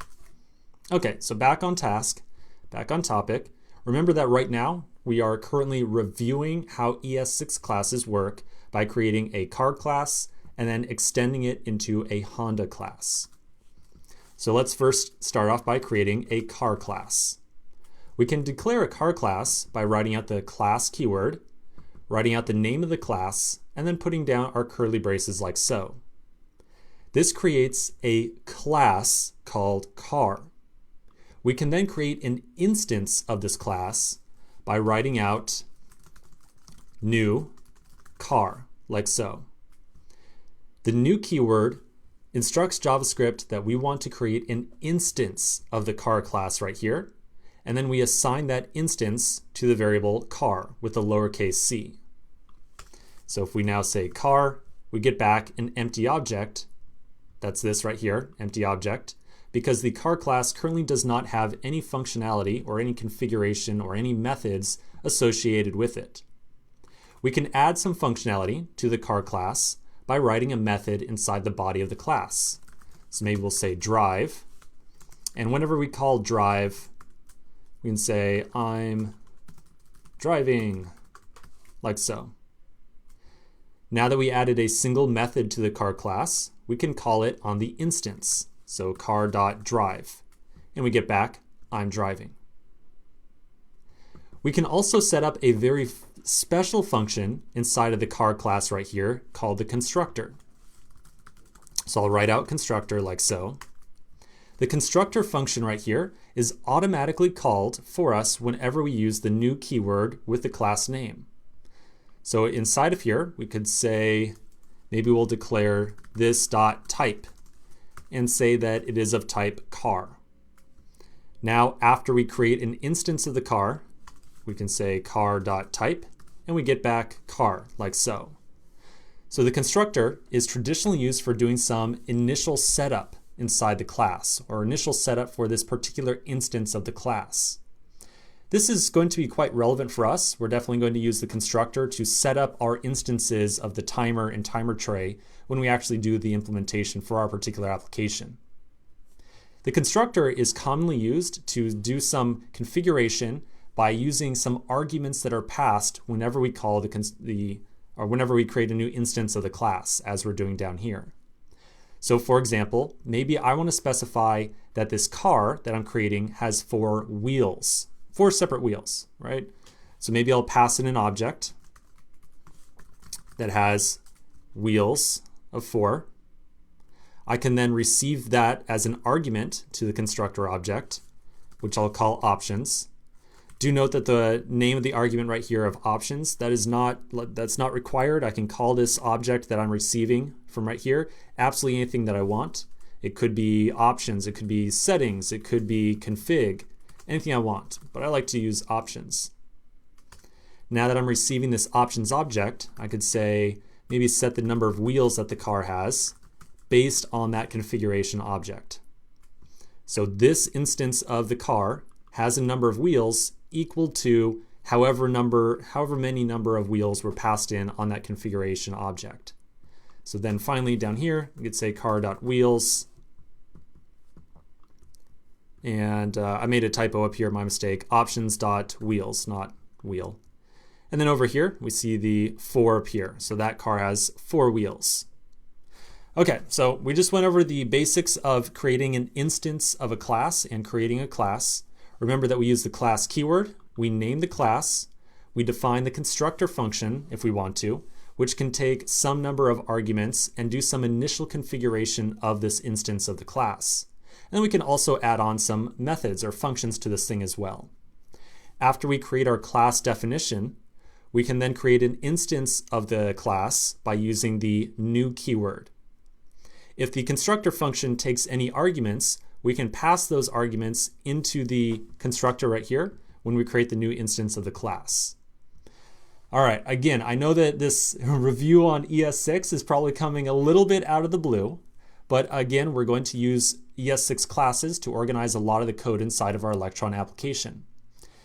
We went over the basics of classes. Let's take a quick break and then come back to the next section and do a further review on how we can now extend a class that we've created.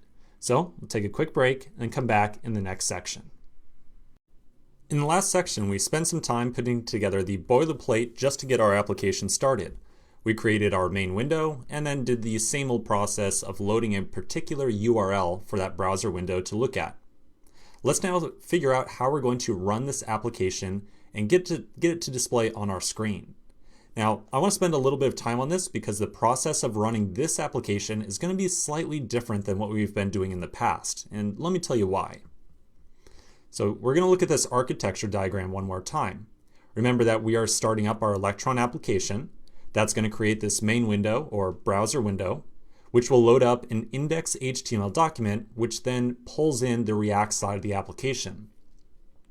Now, the React side of the application is being built for us by Webpack. Remember that you don't really need to know exactly what's going on with React and Webpack here, so I hope that I'm not really confusing you too much if you're not familiar with them. But suffice it to say, what I'm really trying to say here is that we're going to have a separate process running on our machine that is building the React side of our application. So this time around, when we want to run our Electron app, we're going to not only start up the Electron running process, but we're also going to have to start up this running Webpack server as well. In practice, it's really not the worst thing in the world. I'm going to open up one terminal window, so here's one, and I'm going to run the command npm run electron to start up the Electron side of our application. And so when I do, yep, looks like we get the Electron browser window appearing on the screen. Now to get the actual content or the actual React side of this application to also show up inside this window as well, I'm going to open up a second terminal window. I'm going to make sure I'm still in the same directory, and I am certainly am still inside the tasky directory right here. And then I will run npm run start. npm run start is going to start up the Webpack dev server process, which is responsible for building the React side of this application. It's going to take just a moment for the project to build, and then after it's done, I can flip back over to my Electron window and press Command R to reload the index.html document inside of it. And then, ta-da, I see my application appear on the screen.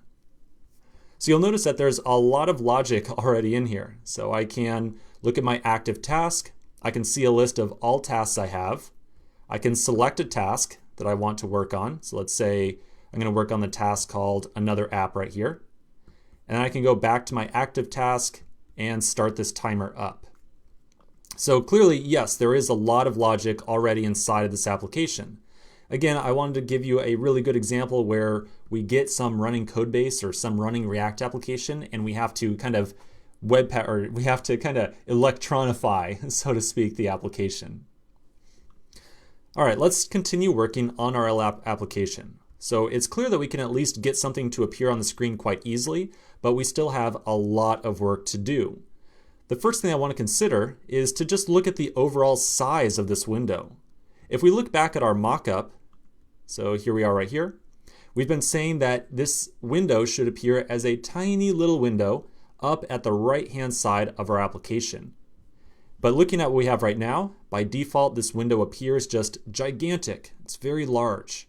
So we need to figure out a way to get the window to appear as something maybe a little bit more nicely sized, like maybe something like that right there when the application first boots up. Now we did this in the last application. Remember, we passed along some options object to our browser window when it was created inside of our index.js file. And so I think that would be an appropriate approach here as well.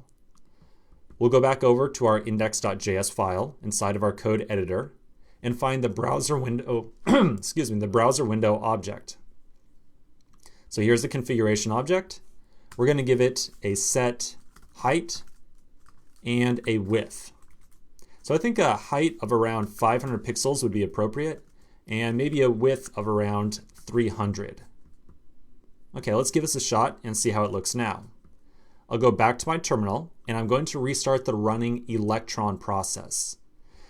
Throughout the rest of this section, I should not have to ever really be restarting the Webpack dev server over here, so I'm really just going to leave this process running. It just needs to be running. I don't really need to ever restart it. But we will be stopping and restarting the Electron side of the application several times. So I'll stop the running Electron process, start it back up. And now when the application appears, yeah, this is much more reasonably sized. I could definitely imagine this appearing on the top right-hand side of my screen and just giving me a little bit of a more compact view of the running task. So that's definitely a good step. Now the next thing I want to think about is the top bar on this thing. You can see that I've got the little clicky buttons up here and the application's name at the very top. When I personally think about little windows or timer tray applications, I usually imagine that they're very tightly coupled with the icon at the top. And so I kind of feel like showing the taskbar on this thing is maybe not the best approach on the world. Maybe we don't want to show the taskbar or the little status bar at the top of this window. So to get that little status bar to go away, we can pass on an additional option called frame. If we say frame should be false, then when the browser window is created, we won't see that status bar appear at the top. So let's restart Electron again and see how this is doing. I'll close the running process, start npm run Electron again, and okay, so that looks a little bit better. You'll notice that now I can't move the window around at all, so we'll figure out exactly how to address that in a little bit. But I would definitely say that right now, if I clicked on some icon up here to open this window, and I saw this window appear at the top right-hand side, that would definitely feel like I was going down the right path. So I definitely like this a little bit more, not showing the status bar up at the top. Now there's one last kind of weird thing here. You'll notice that if I kind of hover off on the edge of the window, I can resize the application. For some Electron apps, that might make a lot of sense, but again, for this one, this really should be just a very static window that temporarily appears on the right-hand side of the screen. And so I feel like it might be a little bit weird to allow a user to resize the application to, like this right here. That looks awfully awkward. So I kind of want to make sure that a user cannot resize the application window at all. To do so, we're going to add in one last option to our options object. We'll say resize should be false, or excuse me, resizable. My mistake. Resizable should be false. So in other words, do not allow the user to resize the application window. Now if we do our restart one more time. Okay, so now you can see that I don't really get the resize cursor right there, and I clearly cannot click and drag on that thing at all. So definitely looks like the window is now nicely locked, and I can't drag it around the screen or anything like that. So it definitely has some behavior that I would really associate with a common taskbar or status bar or tray bar pop-up on the top right-hand side of my screen. Okay, so in this section, we did a little bit of additional configuration on our browser window to get it to behave a little bit more like how I would usually expect a little status window pop-up to behave. So this is looking pretty good. Let's continue working on this application in the next section. We've now got our positioning of the window put together. We did that by setting up the click event handler on the tray icon and then dynamically setting the bounds of the main window when it appears to the user. So our application is in a pretty good state right now. I want to do a little bit of a review on the state of our index.js file, however. So I'm going to scroll out here for just a bit. I'm going to zoom out just so I can see more of this file at any given time. So I'm a little bit worried about this index.js file as we're putting it together so far. You'll notice that inside of here, as soon as the app is ready, we create our main window, then we do some stuff around some icons, and then put in some configuration for the tray itself. Now, already for this very small application that we're working on, this index.js file is growing quite a bit. My file itself is at 43 lines right now. Yours might be slightly more, slightly less. And again, we really just have a bare minimum feature set as it stands right now.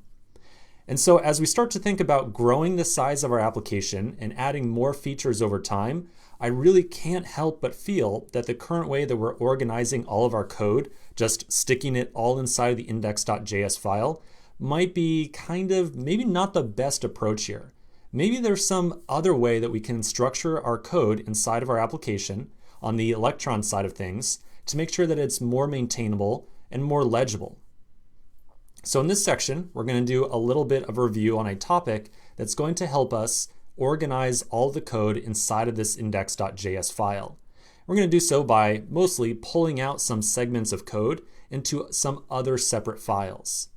Now you might be thinking, okay, Stephen, yeah, no problem. Like we can declare this new tray in a different file and we'll set up this click handler inside that other file. Well, that's definitely an option. Maybe we can just literally pull this chunk of code right here out into a separate file. But I want to take maybe a little bit of an educated guess or a little bit of an educated approach on exactly how we're going to organize our code. So before we start talking about this other topic, I want to kind of get to the chase here. I want to get to the very end. I want to tell you where we're going and how we are going to organize this code into separate files. So right now, when we create a brand new tray, like the tray that appears up here, we are using the tray class from Electron. So if I go back over to index.js, right here on line 21 or so, remember we took our tray. Let me zoom back in now that we're actually reading this. We took the tray object or the tray function, the tray class, the tray constructor from the Electron library, and we declared a new instance of it. When we did so, we passed in our icon path, which was some amount of initial configuration for the tray. We then tacked on some event handlers, or I should say just one event handler, to the instance of the tray that we created right here. But really what I'm trying to get at is that we're making use of this tray class. Now I know that this is a tray class or a tray constructor. I'm going to use that term slightly interchangeably because we're using the new keyword right here. So let's go back over to that diagram. So right now we're making use of the tray, and the tray we know has a bunch of behaviors that are intended to get that tray icon to show up on the top right hand side of our screen when we're on OS X, of course. To organize our code inside of our application, I'm going to suggest that we use a little bit of classic object-oriented programming by creating an object or a class called timer tray. Timer tray is going to extend the tray class. So it's going to borrow all the functionality that is already implemented inside the tray class. We're going to extend that base class. We're going to extend the tray in creating the timer tray. And then we're going to add a bunch of functionality to it that is customized for our very particular uses inside of our application. So in short, to organize the code inside of our application, we're going to use some classic object-oriented programming to extend one of the core units of functionality that's available to us inside of Electron. Now this is getting very much into some technical details about how object-oriented programming works. So I want to take a break and then come back in the next section and do a little bit of a refresher on exactly some of the core concepts of object-oriented programming in JavaScript. So let's take a break. We're going to come back and do a couple quick exercises just to get a refresher on how classes in JavaScript work. So I'll see you in just a second. At this point, we've worked on two separate applications. The first one showed a single window to the user, and the second one showed two separate windows, and we put together some level of communication between those two separate windows. We're now going to start working on our third application, and this one's going to throw a little bit of a twist in here. So we're definitely going to be amping up the difficulty a little bit with this section, but we're going to learn a whole lot as we go through it. So let's talk a little bit about the application that we're going to build. Okay, so the first thing I want to tell you about this application is that it's going to look slightly different depending on whether you are on Windows or on OS X. So we're really going to have to address some cross-platform issues with this application. The application that we're going to be building is going to be based on the tray, or the application tray or the system tray of the operating system. So we'll show an icon down here next to the clock on Windows. When a user clicks on this icon, we'll pop open a window.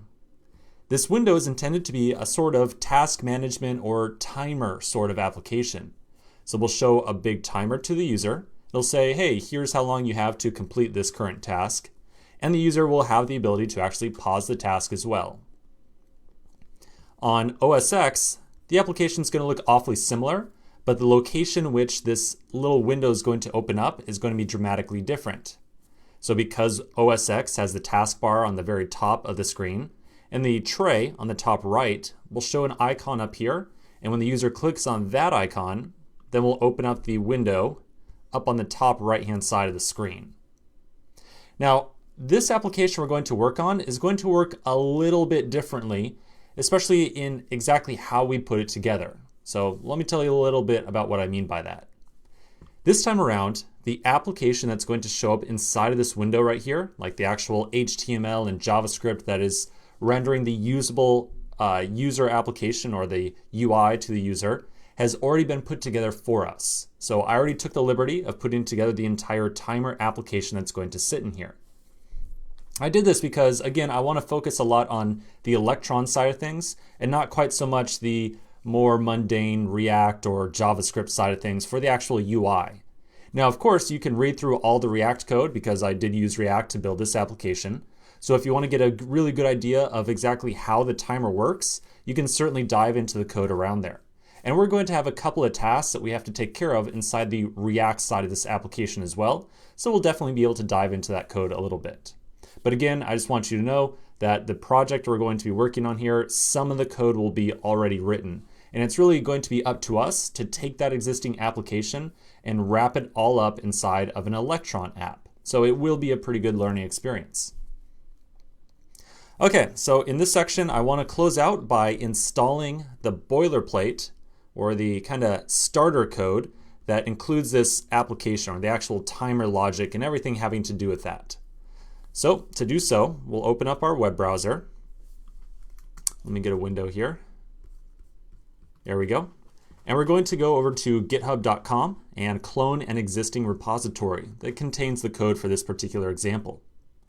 I'm going to navigate to github.com/my name, which is Stephen Greider, /electron code, like so.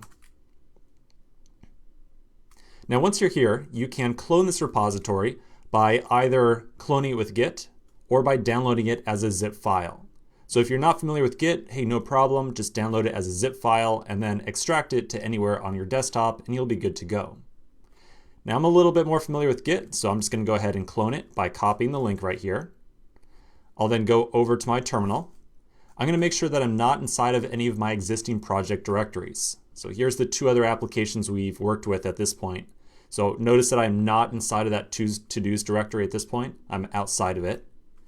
And out here, I'll clone the project. Oops, I dropped off the link.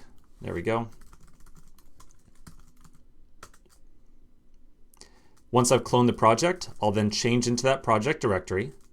Inside of here, you'll notice a folder called boilerplates. That's what we want to find. So I'll change into that directory. And then inside of here, I'm going to find the tasky directory. That's the application that we're going to be working on.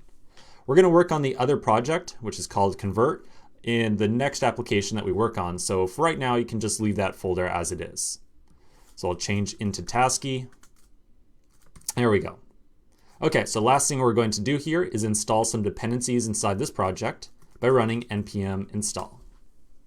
Now it's going to take just a moment or two to run, so let's take a quick pause and we'll come back in the next section and start exploring some of the code that was included inside of this boilerplate package. So I'll see you in just a second. In the last section, we created our timer tray subclass inside of this new file.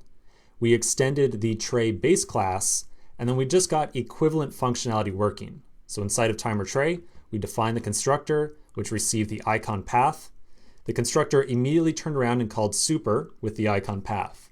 Remember that super right here is a reference to the tray's constructor.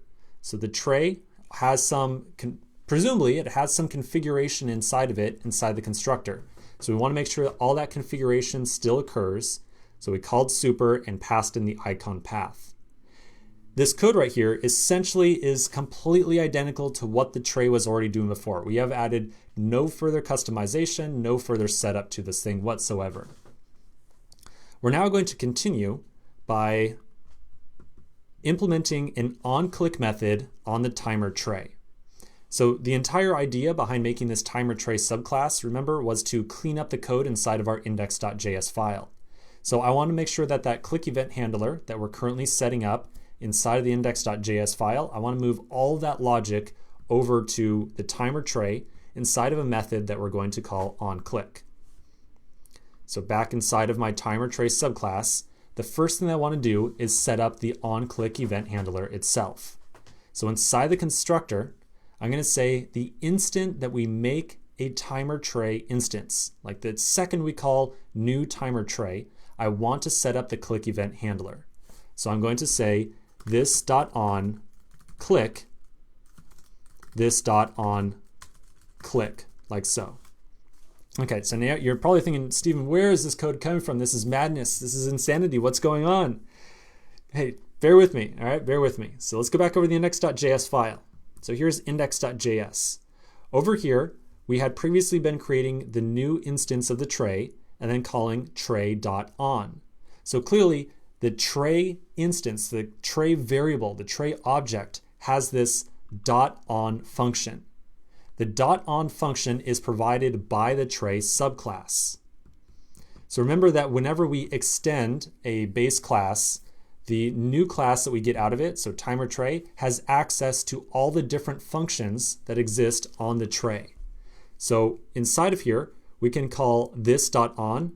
That is referring to the .on function or the .on method provided by the tray base class. So we're saying whenever a user, or excuse me, whenever the click event handler or whenever the click event is triggered, run the method this.onClick. So inside of here, we'll define onClick like so. Okay, so baby steps here. Baby steps, we're just making very small amounts of progress. So this onClick function will be executed whenever the click event occurs. Remember that any click event handler that we create will be called with the event and bounds objects. So now we can move over, here's event and bounds. So this is the function that we were executing before. We can now move over all of this functionality that had been defined inside of this index.js file. So I'm going to start at the very top of the arrow function. I'm going to select everything down to the bottom. of the arrow function. So here's the closing brace for the if statement. I'm going to cut all this out. I'm going to move it all over to the timer tray. I'm going to paste it inside of onClick. Okay, now last step, I'm going to go back over to the index.js file. I'm going to delete the entire click event handler that we were setting up before. So that step right there was probably another big leap of faith. That was probably another very confusing step. Let's talk about exactly what we did. We were previously creating a new instance of the tray and setting it equal to the tray variable right here. And then we set up a click event handler on the tray immediately after. We're now setting up the exact same click event handler, but we're doing so inside of the timer tray subclass. So the instant that we create a timer tray instance, the constructor function will be created, and we immediately set up an onClick handler inside of there. So whenever a user clicks on this timer tray, we will run the onClick method, which is defined right here. Now, two little gotchas inside of here, two little gotchas. The first gotcha is that we are passing an event handler, which is going to make reference to this. Essentially, long story short, take a leap of faith here with me. We're going to bind the context of this thing by saying .bind this. The next thing I want to point out to you is that inside of the onClick handler, we are referencing main window inside of here, main window, all over the place. But this timer tray subclass doesn't have any idea what the main window is. So when we create the main window, we need to make sure that we pass along a reference to the main window. So back inside of index.js, we're going to pass along the main window as an additional argument to the timer tray when it gets created. So then inside of the timer tray, we can receive that reference to the main window, and we will assign it as an instance property equals main window, like so. So now inside of onClick, we can reference everywhere that we say main window will become this dot main window. So this dot main window, this dot main window, this dot main window. Now, I can tell you right now that when we run our code in just a second, if you get an error message that says something like, hey, have no idea what variable main window is, that means that you forgot one of the this dot statements inside of there. Okay, so believe it or not, we're now ready for another test of our application. We have completed the refactor. Let's restart our application at the command line. Oops, not what I wanted to run. npm run electron. Now our timer is going to start back up because we created an instance of the timer tray. So we already had that functionality. Everything was working correctly before. However, this time, when we set up the constructor function, or when the constructor function was called, we immediately set up the click event handler. So this time, when we click on this thing, it's going to call this onClick method that is contained within the timer tray. So let's click on the thing, and yes, it still works. Still works, as it worked before. Fantastic. So that pretty much completes the refactor that we have to do. If this looked like just total madness, and you're just sitting there like, my gosh, Steven, why did we do this? This seems crazy. Everything was going so well, and now I feel completely lost. Hey, don't sweat it. We're going to do this same exact timer tray thing, this same exact subclassing thing, several more times throughout the course, and so you'll get a lot more exposure to what is going on here. One thing I want to say about this refactor that we just did, I really suspect that if we had started out the entire course writing our code in this fashion, you probably would have said, okay, yeah, this seems like totally reasonable. Like, I totally understand what's going on here. No problem whatsoever. I really expect that if we had started this way, you would have had no issue whatsoever. And it's probably just the fact that we did the refactor that this might seem a little bit confusing. So anyways, the refactor is complete. All of the code having to do with the timer tray now lives inside of this timer tray file, and we were able to dramatically simplify the amount of code inside of our index.js file. So now the index.js doesn't have to worry about the internal implementation of the timer tray. All that logic sits inside of the timer tray file instead. Now, last thing we can do over here, we are not using the reference to tray anymore, so we can clean that up and up a little bit with the tray declaration with the let tray, we can delete that as well. So yes, this has certainly cleaned up a lot of the code related to the timer tray. Oh, all right, so nasty refactor, but it's all out of the way. Let's continue with our application in the next section. Now that we've got, in theory, a better sense of how the bounce system works, let's apply that knowledge to positioning our main window when we show it on the screen. So what we're going to do is we're going to add in a little bit of code to figure out the X direction, or excuse me, both the X and Y direction bounds of the click event and the bounds of the window itself. Then, right before we show the window, we will position it correctly on the screen. And so we still have to talk about exactly how we position the window on the screen, but again, that's something that's fairly straightforward and we can definitely figure out on the fly.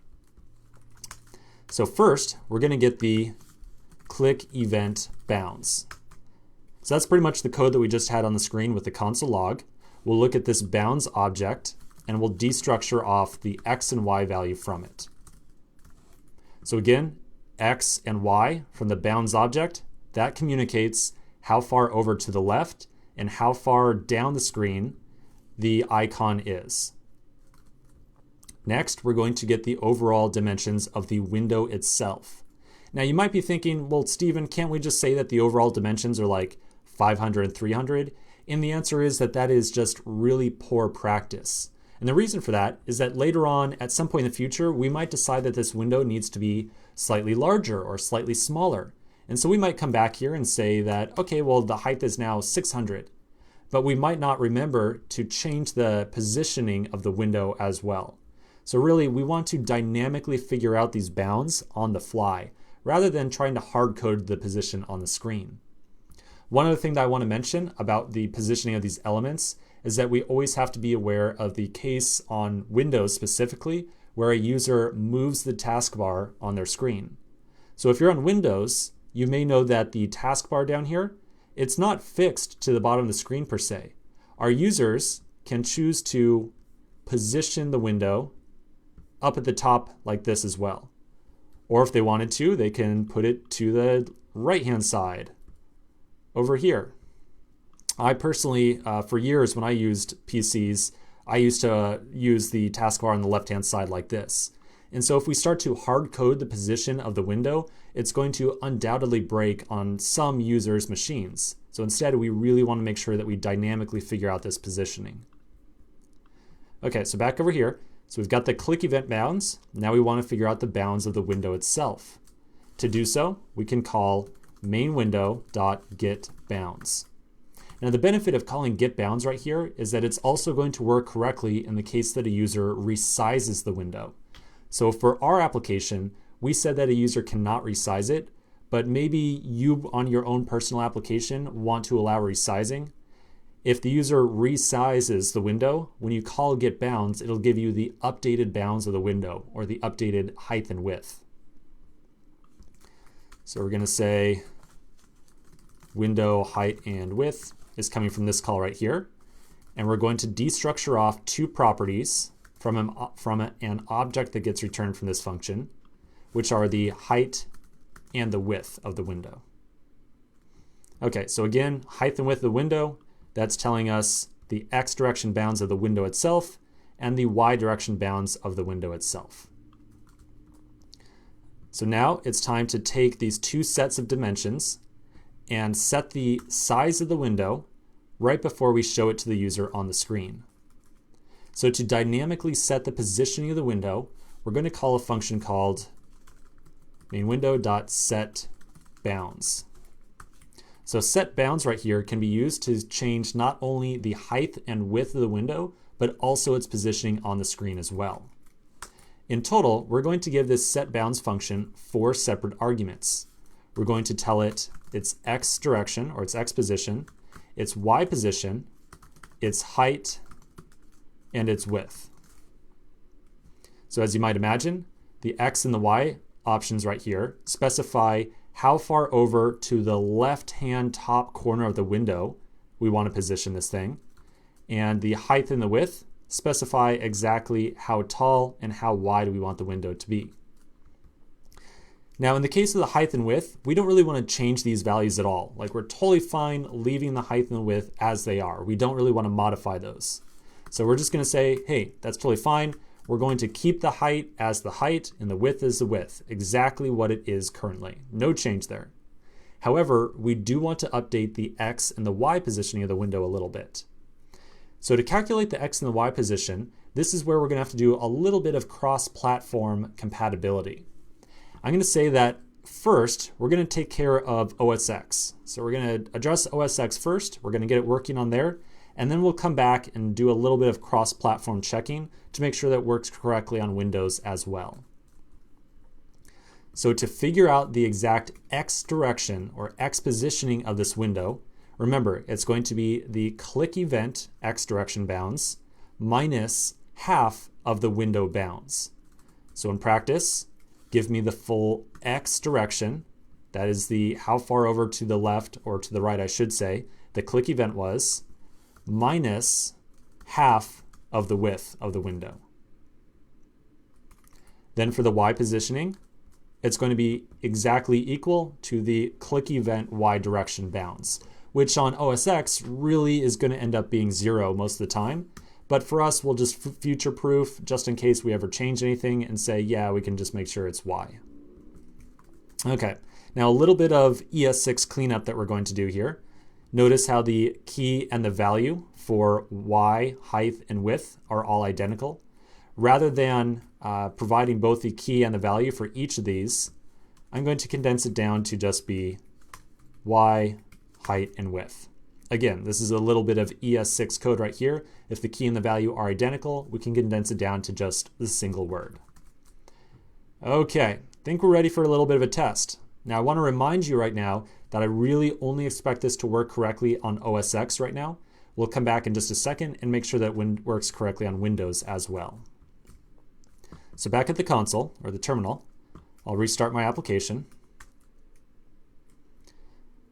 Now when I click on the icon, the window that appears is positioned directly centered right underneath the icon, which is exactly what we want to see. So this is looking pretty darn good.